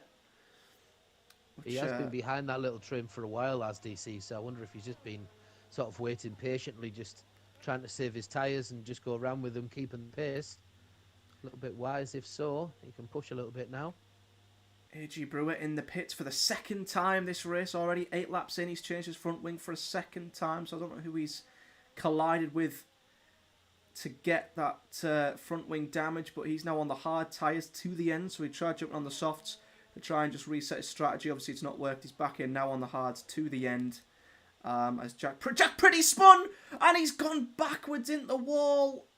He's lucky that he didn't go forwards into the wall, because without a doubt he'd have been out of the race there. And it's a good job he ghosted when he did, because Mark went straight through him, and I've seen it sometimes, the game not ghost when it should, and Mark went right through his car there. So Jack Pretty with a spin. Jerome and Nathan have just collided with each other. Jerome was behind Nathan. He's come and collided with Nathan. Nathan has spun. Jerome has spun. Jerome has gone back up to speed. I don't know if he's got some damage. Yes, he has. Jerome has come into the pits immediately, having got some damage. It looks like Viper's Ken. Yeah, Viper's Ken's gone into 2nd as Nathan has stayed out. So, wow. It just looked like Jerome had too much speed going up towards the turn. Nathan started to brake and just got a little tap in the back of him. It looked like Nathan was going to be able to save it. Jeroen pretty much lost his back end straight away, and he started to slide out, but Nathan too didn't manage to rescue it. He went at a 45-degree angle and lost a considerable amount of time as a result of that incident. Wow. What a mistake from Jeroen. That's incredible, isn't it? Yeah. You don't see that very often. That is absolutely incredible. They were going at pace towards the corner. I don't know whether or not he just didn't... maybe he just presumed Nathan was going to take it more different than he did. I have no idea. But what they did do is the pair of them were catching AJ up. It had gone from 1.1 seconds to 0.6 seconds. So Nathan and Jerome were both catching AJ quite a lot. But look at the gap that AJ now finds himself in the lead. 7 seconds in front of Viper's Ken. It's now a day at the office for him. He might be able to just get comfortable. That sometimes when you drive your best as well, when you've got that little bit of comfort there, just relax behind the wheel and just really concentrate on keeping it consistent, tidy. That's exactly what he's done, hasn't he? And Nathan will be relieved, I think, that he's still managed to keep himself in a relatively high position. I think he might be getting himself back up to P2 here, actually, because Vipers is completely defenceless down the straight. Nathan clearly got no damage. We say that about AJ keeping it clean. He's just got himself a penalty. Wow. 3 seconds. He's, wow. He doesn't. Maybe he knows that he's got that in the lead, and he's probably maybe cheating a couple of corners to get an extra. Maybe it was worth taking that to get the extra. I don't know, but hopefully not. But he's certainly still pulling away at the front. Keeps edging that a little bit more against his brother in the Williams. Yeah, pit stops galore at the moment, Danny. I think we're going through a lot of front wings at the moment. Every time we go past that straight, the order just keeps flipping and changing, because I think we are just going through that many front wings. Yeah, I wonder if, though, in the first place, how many the soft were supposed to do. We can see that there's a few there on 9 laps of soft at the moment, so I presume it will maybe be 10 and 15, 11 and 14 or something like that. I would imagine there'll be a few of them coming in for pit stops soon, though. Those softs won't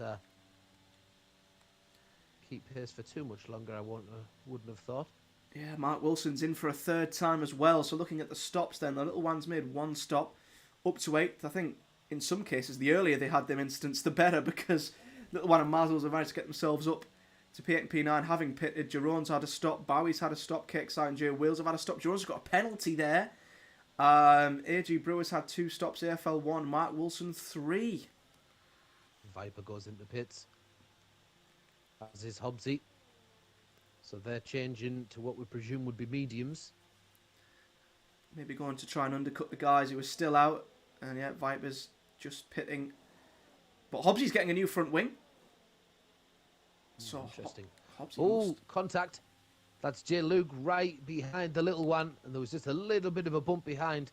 I think it was just a little reminder from Jay Luke, just to the little one, just to say, look, I'm here. You've got to push a little bit more than that. You're slowing us both down. And he has done just that, by the way, the little one. Pulled out a little bit of space between the pair of them. Yeah, it must be the way, Mazzles call that he needed. Mazzles, what a fantastic start to the race. He's started up 11 places, so he started 18th, and he's down to he's already up into 7th position. So he's doing really well. Jeroen takes on Bailiff and gets it done just at the end of the first sector. Yeah, Jerome be on a march now, to be fair, as Bailiff's gone off track there, maybe just trying to get out the way as Vipers Ken gets by him, but Bailiff could now be at risk from Bowie, and I think Bowie's got him as well, and Bailiff's all over the place. I think he's dropping, has he got damage maybe? He's just surrendered 3 or 4 positions there. I don't know if he's just trying to keep his nose clean, maybe just stay out of trouble. Oh, I thought he had lost an end play, but he hasn't, you know. I think he is, I think he was just trying to... He was trying to help somebody out, but he did cost himself a little bit there. Did indeed. The yellow flag in Sector 3. Have we got Jay Wills, I think's off. Yeah, DNF, he's gone, Jay Wills. Yeah, there he is, into the barrier, left-hand side. Car. And it is a safety car. Out. Wow. Who is this going to benefit then, AJ?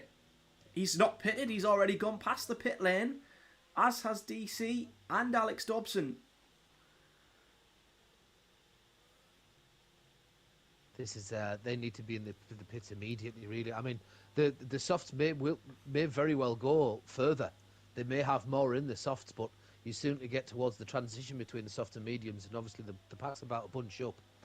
So I would think they'd be better off getting it done now. A couple of guys jumping in the pit. I think jumping on the hards. Bailiff, I think, has gone on the hard tyres there. So I don't know if that may be a game glitch there, but you've got to go mediums here from here on in, surely.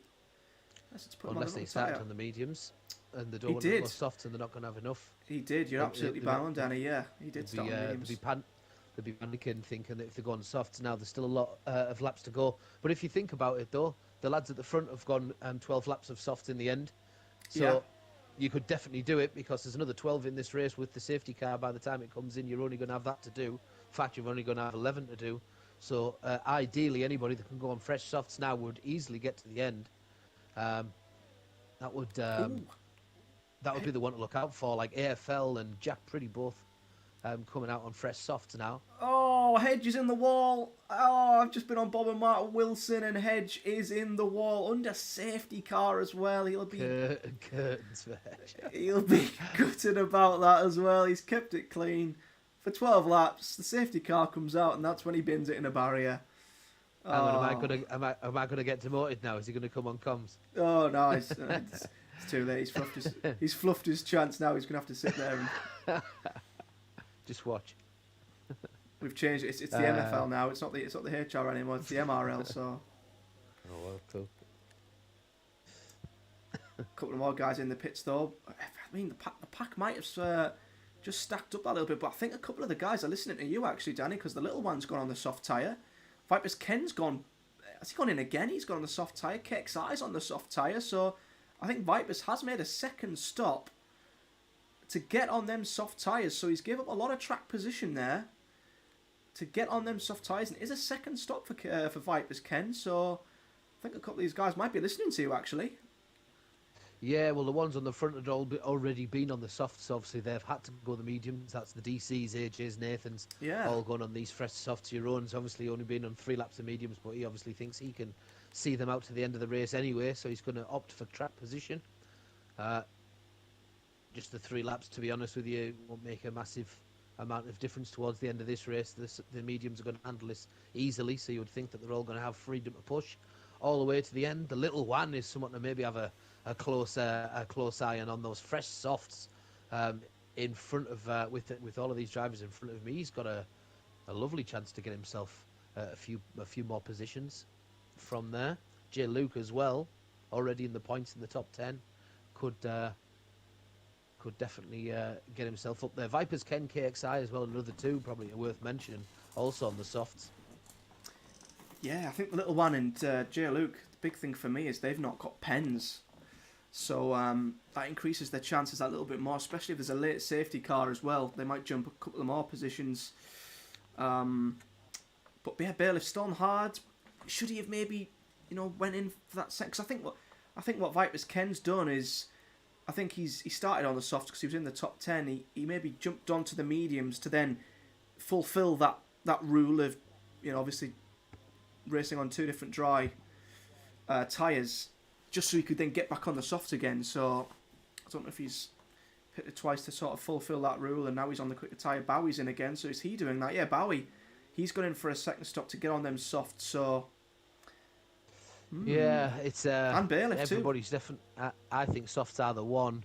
What I would say, just for easiness in viewing, all of the penalties are only worth 3 seconds. There's only AG Brewer who is on 6, but everybody else is on 3 seconds worth of penalties.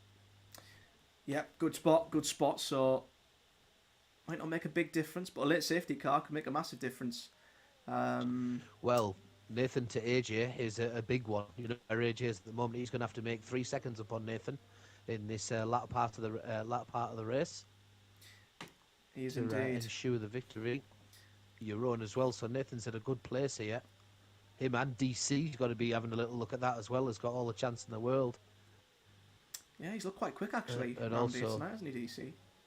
He's got a chance. He could get himself on a podium here, DC. He's got a chance for it. Mark Wilson, his 4th stop of the race. He's getting on them soft tyres as well. Loves it. So yeah, if he gets points tonight, then he's earned it. He has absolutely earned his keep if he manages to get himself back up into some sort of point scoring position tonight. But he's got a lot to do to get there. He certainly has, but you never know. That's two safety cars now. Yeah. Is it 2? Is it 3? Was it 3? I think 2. it might be 3. I think it is 3. I don't know. There was one after like one lap almost. There was like 3 corners. Has there been 2 since then? There may have been. I mean, we're only just over halfway through this race as well, so God knows what could happen. No, absolutely incredible. Mark Wilson, just joining on. Does it mean that we're going to get them away before the next lap? He hasn't quite caught the pack yet, and they're all coming around. No, I don't think they're going to, because no, definitely not. Oh no, it is. Oh, it is. What a late call that is. AJ's had to slam it on the brakes there, so he doesn't catch the safety car. Jerome almost over. That is insane. I've never. Mark Wilson had just caught, just to say, caught everybody else up. Yeah. Mark Wilson without his. Mark Wilson is. He hasn't even got a helmet on. I've never seen a call Just that no. late before. None given. Yeah, it was a strangely late call. AJ having to do whatever he can against Nathan. He actually has done quite well there. In the end, he certainly got to the first corner without Nathan. Nathan's really, really deep into the corner. He's made a mistake, and Jeroen's going to... No, he isn't. He isn't quite going to capitalise on Jeroen, but he did think about it. He's going to go on the inside for Nathan on the next corner. And here we go. We're going to these few right-lefts that really there isn't a great deal of opportunity for getting by anybody. I certainly wouldn't want to be side by side with someone going through here. DC gets himself that time penalty, although I was saying to keep an eye on him. He would have had all the chance in the world to get up on that podium. He just made it a little bit harder for himself now. Absolutely. Joining Jeroen and AJ on 3 seconds with the time penalties. Yeah, there's just so much to try and keep track of on this opening lap. Vipers Ken's just got past J. Luke. It's absolute carnage at the back. There's cars all over the place. I think Bailiff maybe has damage as he lost a bit of his emperor there. I've seen him drop a couple of positions and he squeezes there, fell into the wall there, and they've both gone off track. Both of them completely cut in the corner there. I don't know if they've got any damage. Bailiff squeezed AFL into the wall. And AFL will just about now safely get past Bailiff, who must be suffering with damage. Must have caught the wall. And Bailiff slammed in the back of AFL. Completely missed his braking point. And that is his entire front wing. Oh, no. Gone. Curtains. Another pit Absolute stop. curtains. Unless he'd already had a damaged ring from the previous incident. He just couldn't stop the car. On board with Vipers Ken, he is going to have his ERS open, try and do something with Alex Dobson, but I don't think he's going to get it done before turn 1. No, he isn't. So he'll be getting a little bit frustrated because he's currently on fresh soft behind Alex Dobson and Hobbsy that are both on medium, so he'll want to try and get full use of his extra traction. Yeah, the little before, one. If they will run out. Sorry, Danny, the little one he mentioned he's someone to look out for. He's all over the back of DC, but he's got to be patient. He almost got him into turn 2. Just needs to back off and make sure he gets through the first sector with the correct lines, and we'll hopefully get a chance back on DC. Maybe probably going into turn 3. Could he maybe get the move? Is he close enough? Not yet. Oh, he's just had a little bit of a hesitation there, a little bit of a wobble, little one. It's just drawing him back ever so slightly more. He keeps using his ERS, so he's certainly wanting to get the move done quickly as possible against DC. As would I with the fresh softs as well. Get it done ASAP, and then he can launch an attack on Jeroen, who's 3 seconds ahead of him. I think he's going to do it now. I think this is the time to do it. Alex Dobson and the 2 Alfa Romeos going wheel to wheel. Hobbsy trying the cut back on Alex Dobson. Don't think he's going to quite get it. Is this the moment then for the little one? No DRS as yet. He's using all of his ERS to try and get around the outside of DC, who's defending but can't quite hold on. And he is up to P4. And AJ Brewer's retired in the pits. Oh, and there's a spinner. Alfa Romeo. Hobbsy spun, I think. Yep, Hobbsy's just lost it on the mediums. I don't know whether he's damaged the front of his car there. I don't think he did, you know. No damage to his wing. He's good. So you can just get going again. But AFL is getting his wing changed currently inside the pits. And Mark Wilson just coming out on some fresh softs. AJ Brewer's retired in the pits, which is the right thing to do. Bailiff's in again. So has he damaged his front wing again? I think he has. Going through some front wings today, as we expected. And I don't know if Hobbsy's just... There's yellow flags again in and around where Hobbs is. I don't know if he's got no front wing. Wow, what on earth has gone on here? Yes, the little one has no front wing whatsoever. And his car's obviously in and around him. He's got no ring at all. There's there's a massive crash. And that's it, he's hit the wall. Who hit him? I don't know, but they must have lost some wing there as well. It is the front end plate of KXI, front left of the Alpha Tauri by the looks of it. Yes, he's completely lost his wing. He can't make the turn at all. He's got muscles all over the back of him that he's just going to go past him standard, and he pulls in to the pits with whoever was in front of him. Vipers Ken's also pulled into the pit, so he might have had some damage in the same incident. I didn't quite catch if he did, but that's with them both on softs, that's a pretty hard hit. Now, what did they do is the question. Have they only got mediums, or are they going to? Has he got more softs to put on? Cakeside does, but that's crippling for Vipers Ken. That's just getting his wing changed and some fresh pair of softs. That is gutting for Vipers Ken. Wow, he was on to maybe try and get back through the pack. He obviously put himself on the softs deliberately. I caught it as well. It was Cakeside chopped across. Oh, Nathan, is he in bother? I've just seen him getting back up to speed, and as he just run into some problems, Jeroen has just gone past Nathan. He looks okay, but he has lost a lot of time. You're right. Oh, is it that front end plate, the front left? Is he missing end plate there? No, he doesn't. So Nathan does look all right, but he's certainly slowed right down, and now he's 3 seconds behind. So something went wrong there for Nathan. Does his steering look all right? Level of downforce look all right? He looks good to me. He's now taking it at a decent pace now. I can't see any problems with the nose of the car, so I think he's all right. But that was definitely costly, dropping to 4 seconds behind Jeroen, who has now got a little eye on AJ, who's looking still quite solid, but it's less than 2 seconds with the Mercedes in tow. I think. Sorry, it's not Mercedes. It's the Aston. I think the fact that Nathan's not got any pens yet might be his saving grace actually at the moment, because he's the only man in the top 6 that not have any pens. Next car down without them is Mazzles, who could be on for a good result actually if the pack somehow gets bunched up towards the end. So yeah, a lot of top drivers getting penalties tonight, which shows how difficult of a track Jeddah is to nail without exceeding track limits. Sometimes if you lose the car and you just don't get your braking right, or you're going too quick, sometimes you know that you're going to not be able to keep it within track limits. And obviously if you want to keep pace, it's just you're better off just keeping your toe down and taking the warning sometimes, because slowing the car right to a stop, you might cost yourself more than 3 seconds by the time you've done that. It's such a fast track. So I'm not surprised there's a few warnings and a few extensions of the track. Yeah. We've certainly seen a lot of drivers borrowing quite a lot of it. If you're flying through Sector 2 and you think, I've completely misjudged this, I'm gonna cut the car, just cut the corner. Don't try and brake, especially if you're in traffic. No, absolutely. Could cause absolute chaos. Absolutely. But you have to, at the same time, careful on your re-entry, because if you've took it deep, it usually means that someone else has not done that, and they're going to be on your inside on the way back into the track. Jeroen's when there's this many people grouped together. Flying. Look at the amount of space and time that Jeroen has. Dobson gets DC done, and Luke manages to get past DC as well. Wow, before turn 1, so the pair of them got past DC and demoted him to 6th position.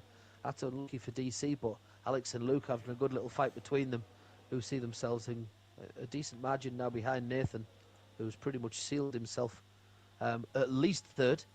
He's catching Jeroen. He is, and Jeroen has... I mean, that gap was how many seconds to AJ at one point? And it's now down to a matter of tenths. Jeroen is in the zone, and I think he's flying. I'll tell you what, Nathan could win this, He's at the moment he's 3 seconds behind the pair of them, but he's not got a penalty. So as long as he's now inside what could be inside AJ and Jeroen. He could win this. I'm telling you now, Nathan could be a winner. As it stands, 5 laps to go. He just needs to keep it as close as possible. Keep it within that 2.5 seconds. And he's he might obviously needs to stay out of trouble as well. He might need his brother to do him a favour, actually, because Jeroen's gotten past AJ, but has he got past him before the DRS detection zone? Should he have been better waiting? Because has AJ got DRS? And he has. So Jeroen's overtaken him in the final corner, and I think he is just going to hang on. I thought maybe he must have bled that DRS. He must have bled that ERS to fight AJ off there, definitely. But he has been able to block the advances of AJ, and that means that... now that's stretching track limits as well for Jeroen. Or Jeroen. Do you say Jeroen or Jeroen? Jeroen, but I mean, Jeroen. I've never known the right way of saying it. I mean, he's absolutely milking the ERS at the minute. obviously Is he trying to get away? he's aware of Nathan's. I think the fact that Nathan hasn't got a penalty. Yeah, Nathan's absolutely bleeding his as well at every opportunity. I've noticed. AJ's probably got the best DRS out the lot, but we saw this in a couple of races back. Jerome just knows when to push, and at crucial times he can just go into another gear, and has already broken a second from AJ. So AJ's not going to have DRS as it stands as he can get back in. I think. Oh, he's got the cut. He's cut again.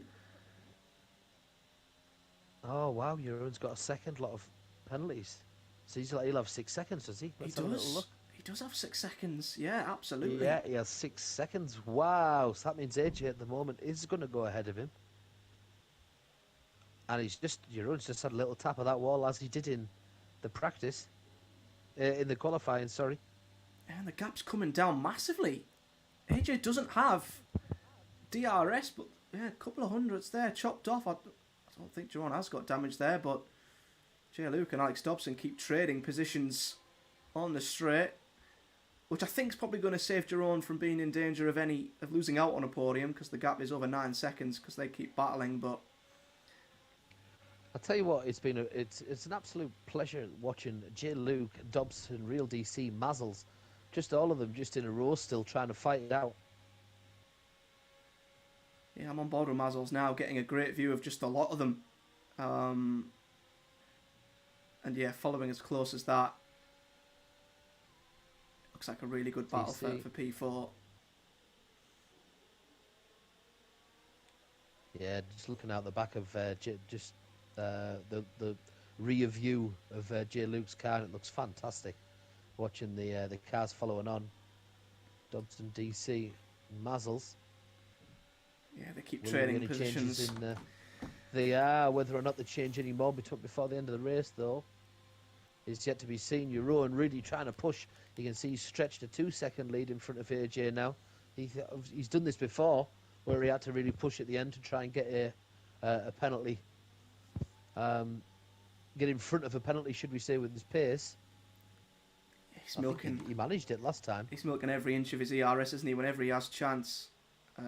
Alex Dobson down the inside of Jay Luke into the final corner. But I think Jay Luke's going to get him back.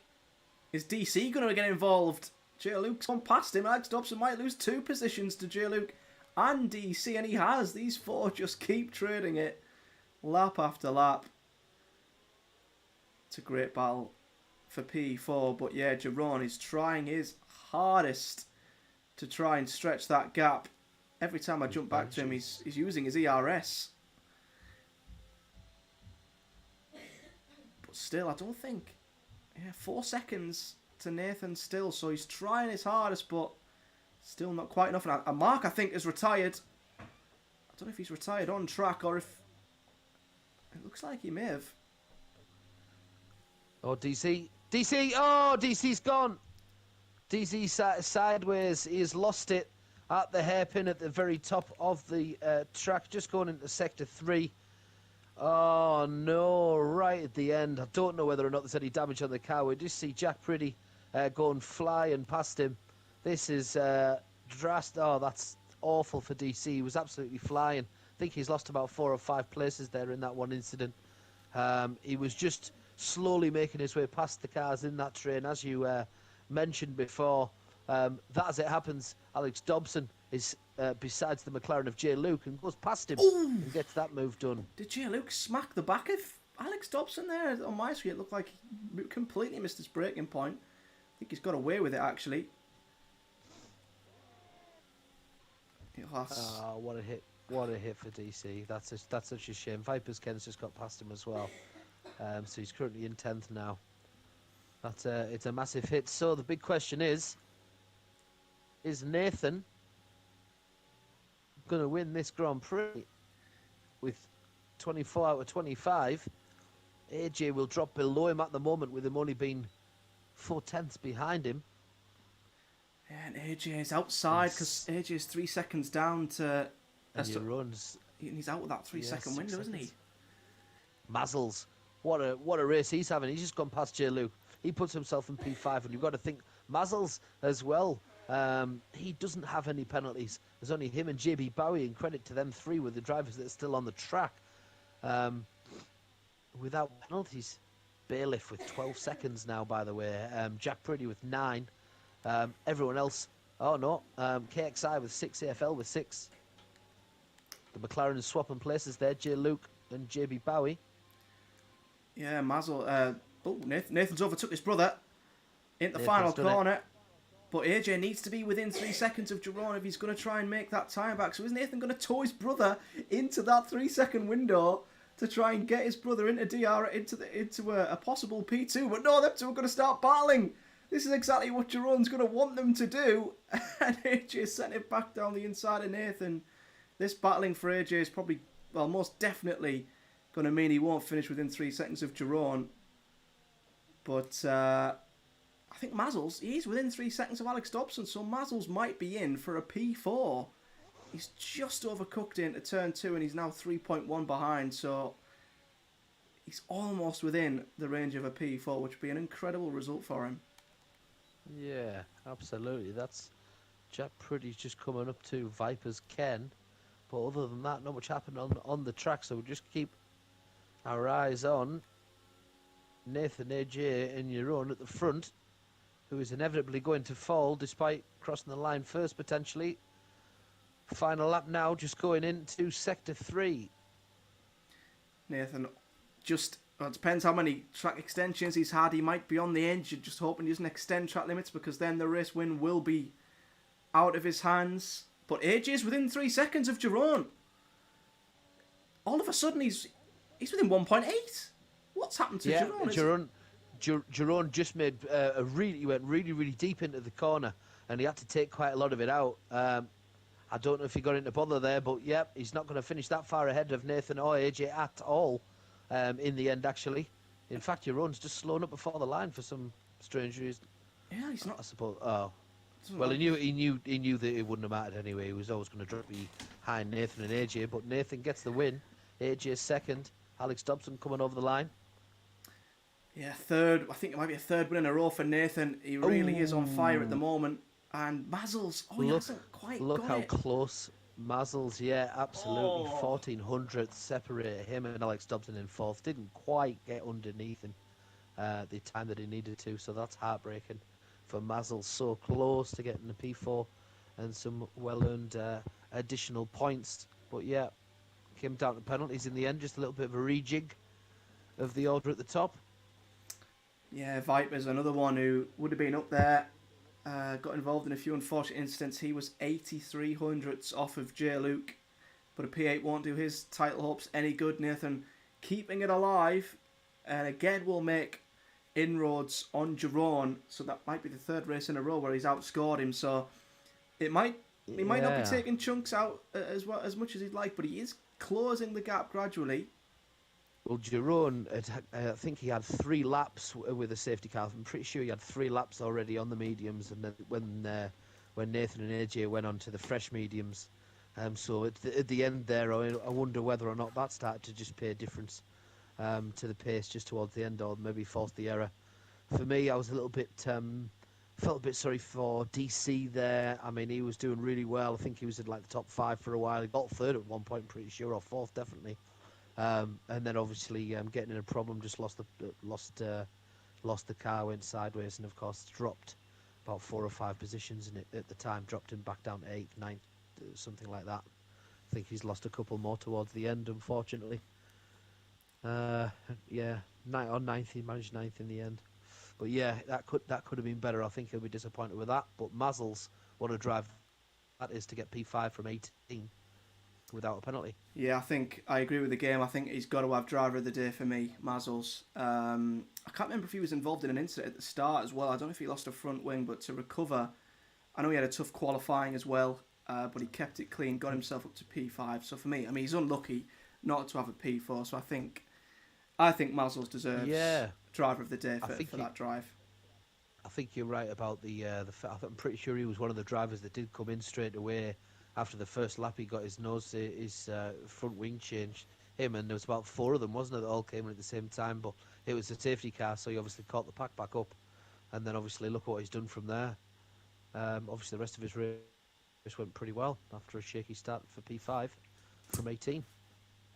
Yeah, I think there's a couple of guys who deserve credit. I think Nathan had a great drive with no pens to win that race. Ahead of some really quick drivers. AJ looked incredibly quick as well and looked like a shoe-in at one point. But I think Mazel's coming from where he did at the start. I don't know what his best result is in the HRL. That might be it.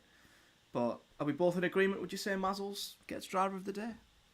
Oh yeah, for me it's without doubt. Yeah, without doubt. I agree with the comments that you've said there in terms of Nathan, AJ especially. I thought did look fast all day in qualifying as well. I fancied AJ today to do well. So yeah, I think he's had a great drive, but I don't think Mazzles can be overlooked at what he's just done there. From 18 to 5, no penalties is hard enough as well, which we've seen even the best of drivers in this division and in this league has managed to get themselves penalties there. Your own, we saw even 2 lots. So yeah, it's very easy to do. It's a very tough track to not get a single penalty on, and that's for me the reason why Mazzles deserves driver of the day today. Yeah, I think the clean race in itself is an achievement, isn't it? So to not only do that, but climb from where he did at the back, fantastic drive from Mazzles. But we'll try and invite the top 3, get them in for an interview. I think they're all going to be up for it, so bear with me. I'll try and get them in. Cool.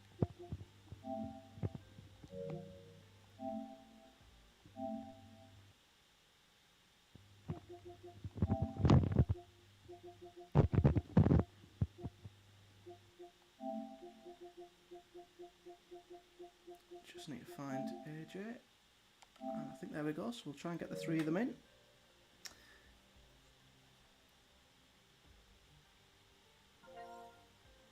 And I think they're in. Hiya. Good evening, lads.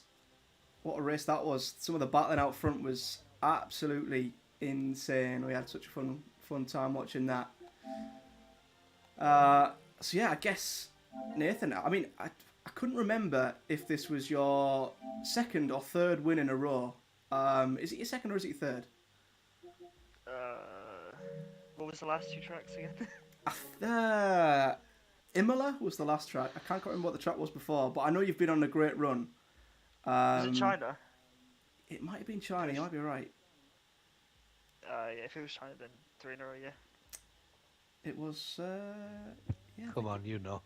I think he's got it written down, hasn't he? Yeah, it was, yeah. Yeah, of course he has. He's got a picture up on his bedroom wall. I'm not wild dog, I don't have a CD. He's got a little marker pen, just scratches it off every week when he's won one. Got tally chart all over his bedroom walls. Yeah, it's 3 in a row. Just check the calendar. Yeah, that was a good. That was good. What did you think? Did the safety cars change it much for you? Did it mess the strategy up too much, or did you always know what you wanted to do? Well, the first one was literally after a few corners. So third corner. Didn't really it was, mean anything, to be fair. And then the second one definitely helped because your own punted me into Siberia, so I lost about 8 seconds on Jacob. And he had a penalty as well, so that safety car brought me back to P2. And then from then, it was able to. It looked like you were going to save it, you know, when the contact was made. I thought it looked like you were going to save it. He went straight away, but it looked like you had a chance. And then slowly it just sort of started to turn into a 45-degree angle. I wasn't expecting him to completely kill me, because your own's a clean driver and all, but. Well, it was you're lucky, really, with how close the walls are as well around that track, that you didn't actually hit the wall. There was no damage or anything, or that could have been curtains. No, not for that the rest time of the race. anyway. No. Yeah, I think it was just as good of an achievement out there to just have a clean race without getting any penalties. Were you close at the end, Nathan? Were you 1-1 in a way, or was it quite an easy race? Yeah, I was. I was 2 warnings in, I think, by at least halfway. It was all about keeping it on track.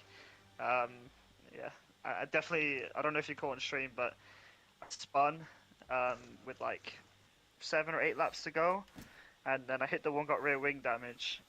But to be fair, on the MFD it wasn't showing any colour change, but Jeff was telling I had rear wing damage, so it didn't really affect my Right. performance. At least I didn't think it did. So I was able to catch up to Jacob and Euron. I think Yeah. we missed that, Dan, didn't we? Because we saw that the delta dropped off, didn't we? And we wondered what it was. So Yeah, you'd sharp know if you lost the downforce around there though. It's like so. It's just a horrible. If you lose any downforce whatsoever, that track's just it's impossible to keep pace with the people at the front. Yeah, well, you can ask Jacob that because he'll tell you what happened to him. Not well, my job. let's ask him then, Jacob. How did you find that? Your pace Yeah. seemed pretty solid throughout. How did you find it? Was it just a case of just penalties lost you the race win at the end? First of all, congratulations to Nathan on the win. Thank you. Secondly, unlucky to your own for the wing damage at the end.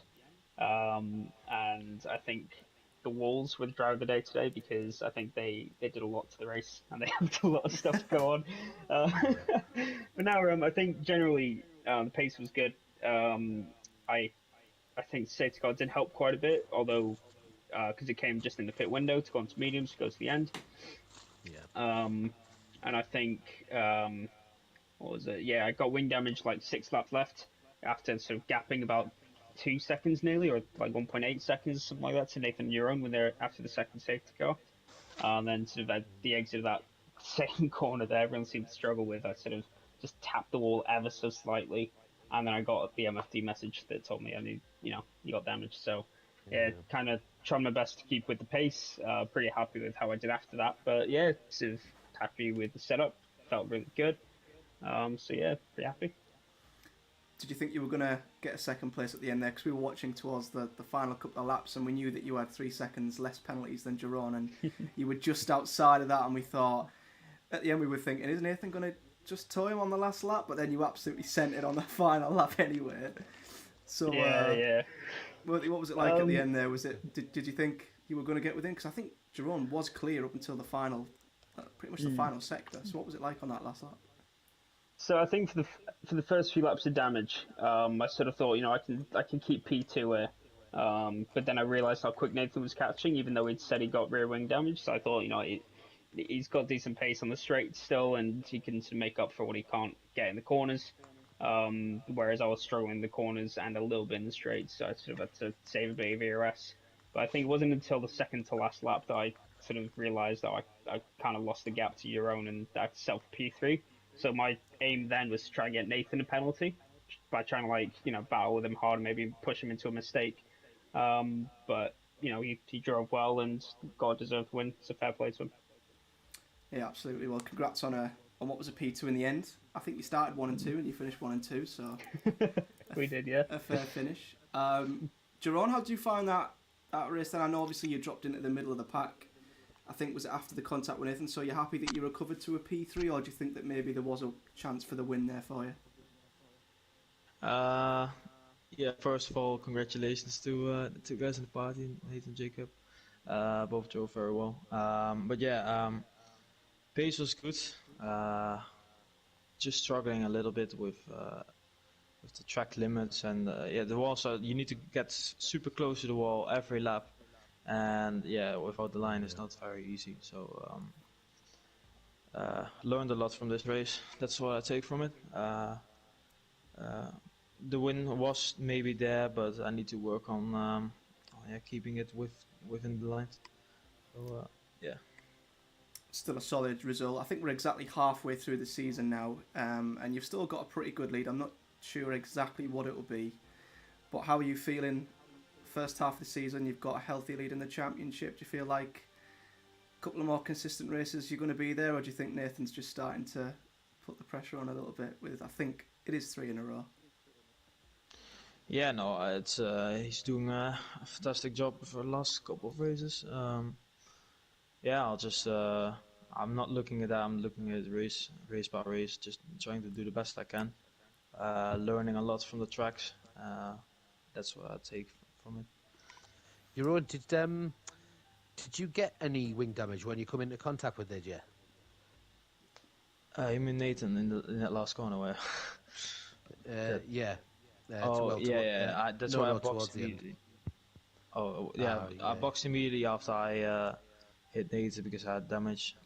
And on the last lap, I think I spun in 5th gear or something, so a bit crazy, but catched it by going fully into the wall, and then I had orange damage on the right hand side, so I lost all the 4 or 5 seconds I had.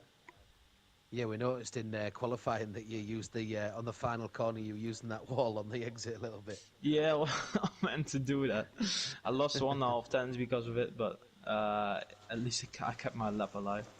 Yeah, It was you'd have been in the not the 16 best. You'd have been in the 69, 29s, 19s, or 09s. What was it? 26-9. Anyway, 26-9, 26-9. Yeah, And no, you, on that last lap you in could have had it. Q3, I unfortunately validated, but it was a 26-7. So for the if I Wow. just nailed it on, it would have been a sick lap, but I could do a 25 invalidated. yeah, Yeah, I reckon I could invalidate a 24 too. I think that's yeah, doable, you know. jokes aside, quality base was decent. Who needs enemies? So yeah, finally then, I guess starting with Nathan, obviously on a bit of a roll right now, going to the second half of the season. Bahrain next up. Do you think you could keep your win streak going, or is Bahrain a track that you're feeling a little bit iffy on? It's not a great track for me. I think me and Jacob are the same pace. Don't know about your own, because you're on like with line, he's rapid around there. So it'll be interesting to see with him with no line. But yeah, Bahrain's not a good track for me, so we'll see how it goes. Would you agree with that, Jacob? Do you think it's not a great track for you, or? Yeah, it's one of them where I just sort of I don't put too much practice into the track because I just don't really expect much every time I go into it. But I think it's one of them where I just sort of I don't really look forward to it in the calendar these days. I used to, but then it's just become a bit more favourable to another method of driving to what I've got. So we'll see. Yes. So Sorry. we'll see. Yeah, but yeah, you know, it should be a good race. I hope. I'm looking forward to it. And Jerome, I mean, are you feeling pretty confident you can get back to winning ways around Bahrain? Bro, I have no idea. It depends. If I'm not hungover on Sunday, I can do some laps. So we'll see. You could probably tell after qualifying if I had a drink on Saturday or not. I'll remember that and keep an eye out for it. Still hungover. Bro, sometimes it's pretty bad. Are you hungover now, or did you? I was today, but If there's any I got kids some watching the laps. stream, don't drink and drive, all right? Yeah. No, jokes aside, I got some good practice in for this race, so it's good. Yeah, if I could drink and drive and be as quick as you, then I'd be drinking and driving every day. To be fair, It's pretty impressive, especially if you didn't have the line either, and you're learning it no line. To go around that consistence is pretty decent, especially Thanks if a you're lot. half cut. Yeah, well, either way, that was an absolutely incredible race. A big thanks to you guys for putting on another amazing race around Jeddah. Congratulations, Nathan, once again for another win. Jacob for the P2 and Jerome for the P3. And yeah, we'll speak to you guys next week for Bahrain. Thanks again. GG, Thank guys. you. GG. Well, there we go. Mr. Ronaldo. Yeah. Sui. Thanks for commentating, lads. I'm sure it was a good watch. We'll hopefully put on a good show for you. Suey. I think me taking you out, Nate, was a highlight. Oh yeah. Bro, I Oh, yeah, we were I broke 50 meters too late. I was gonna report this guy as well. No, like so when I saw he got a penalty, I was like, I don't need to report him because I'll beat him anyway, and I'll be a bit scummy. But then when I spun, I was like, I'm definitely reporting this guy because he's like 4 seconds ahead, and I know it's like a minimum 5. So yeah, I would have been an NFA. shut up. You broke. Should I broke, report it anyway so we see what the Do it. stewards say? Just Yeah, do it. give You me might some get penalty P4. points. I bet It's like you the did. championship, you know. I know, yeah, I'll save you the job. that could be the championship defining penalty. Yeah, go for it. Yeah, good. Well, It I doesn't don't think matter it would my drop ending him position anything. though. Yeah, I think 4th was too far away. Obviously, I don't know, like 13 maybe it's seconds. 10 second, but yeah, it was 6. Just report it for the crack. You don't have to, Nathan. Some of your people. We missed it on stream, so we want to see it. We want to see it in the steward's office. So. Oh no. No, you don't have to. I'll put it in clip that. How about that? You can have a little look at it in the serial server. What do we miss on screen? Well, I don't know if you saw it, Danny, but I missed it on the stream when Jerome tried to murder Nathan into the final corner. Oh, yes, I did. Sorry, yeah. I had it on mine at the time. Yeah, it was exactly that. Nathan was almost stopped at point of impact. Yeah, I was drifting, because when I wasn't expecting to hit me, and I think it must have been as I was releasing the brakes or as I was getting on the power. But as soon as he hit me, I just immediately spun round. Well, some say if Nathan wasn't there, he might be still going now. Fuck's sake. Jeroen was convinced. He was saying at the time, like, "Oh, I think you broke a little early." No, it wasn't that bad, but obviously it's accentuated because you're both going like completely flat out at the time. It was bad. It was actually bad. I It did look quite late. thought Nathan broke a bit early and I broke a bit late. But I think I thought it was WWE. I just From out of nowhere. Out of nowhere. Yeah. We need I someone almost died in that safety car. We need someone to re-edit that with JR's commentary. Oh yeah. Good God Almighty! He killed him. Good God Almighty! My God, that's Stone Cold's music. Hell's fire and brimstone. Right, I'm gonna shoot. Thanks for having us. Yeah, and thanks for watching. Good luck tomorrow, by the way. Yeah. Oh yeah, thanks. Okay. I'm gonna go and do a little practice now. Actually, I'm desperately in need. Yeah, I me haven't too. done that much. I've done a bit, but it was at the start of the week, and I need refreshing now. But I want to have a few laps with like race scenario rather than just TT. Yeah, definitely practice the. Spain's one of them that you need like practicing a session rather than TT. Yeah. Tire wear is mad and like they overheat in the final sector like crazy. Yeah. I think we'll jump on that, Danny, because I've had not much practice either. So. Yeah. Yeah. Cool. I'll see you later then. well, yeah, see you in a bit. I'll probably be about I'll be about 10 minutes or something before I'm on it, Matt. Yeah. Alright, Well, no, I need to have a See you race guys. set up, so I'll jump on that. But yeah, thanks guys. See you Thanks later, once man. again. Speak to you next week. Bye. Bye. Yeah. Peace out. Peace. Well, that is it for another week. Thanks to Danny for joining me on Core Comms. Hedge may be back next week if he doesn't try skiving once again. But you never know, Hedge. Some weeks he's here, some weeks he decides not to be. He might want to jump on his wheel again. But to everyone who's joined me tonight, thank you so much for jumping in the comments, watching, viewing. Another top race here in the HRL. Hope the stream was good quality for you all as well. And we'll be back next week for Bahrain, which again, I believe will be streamed on this channel from now on. As it is my own channel, I'm going to throw a cheeky plug in there, but please do subscribe if you haven't already. And all Hedge Racing League races will be here every Sunday night from 9:30. But yeah, thanks for watching, guys. Thanks for joining me for another race, and I'll see you next week.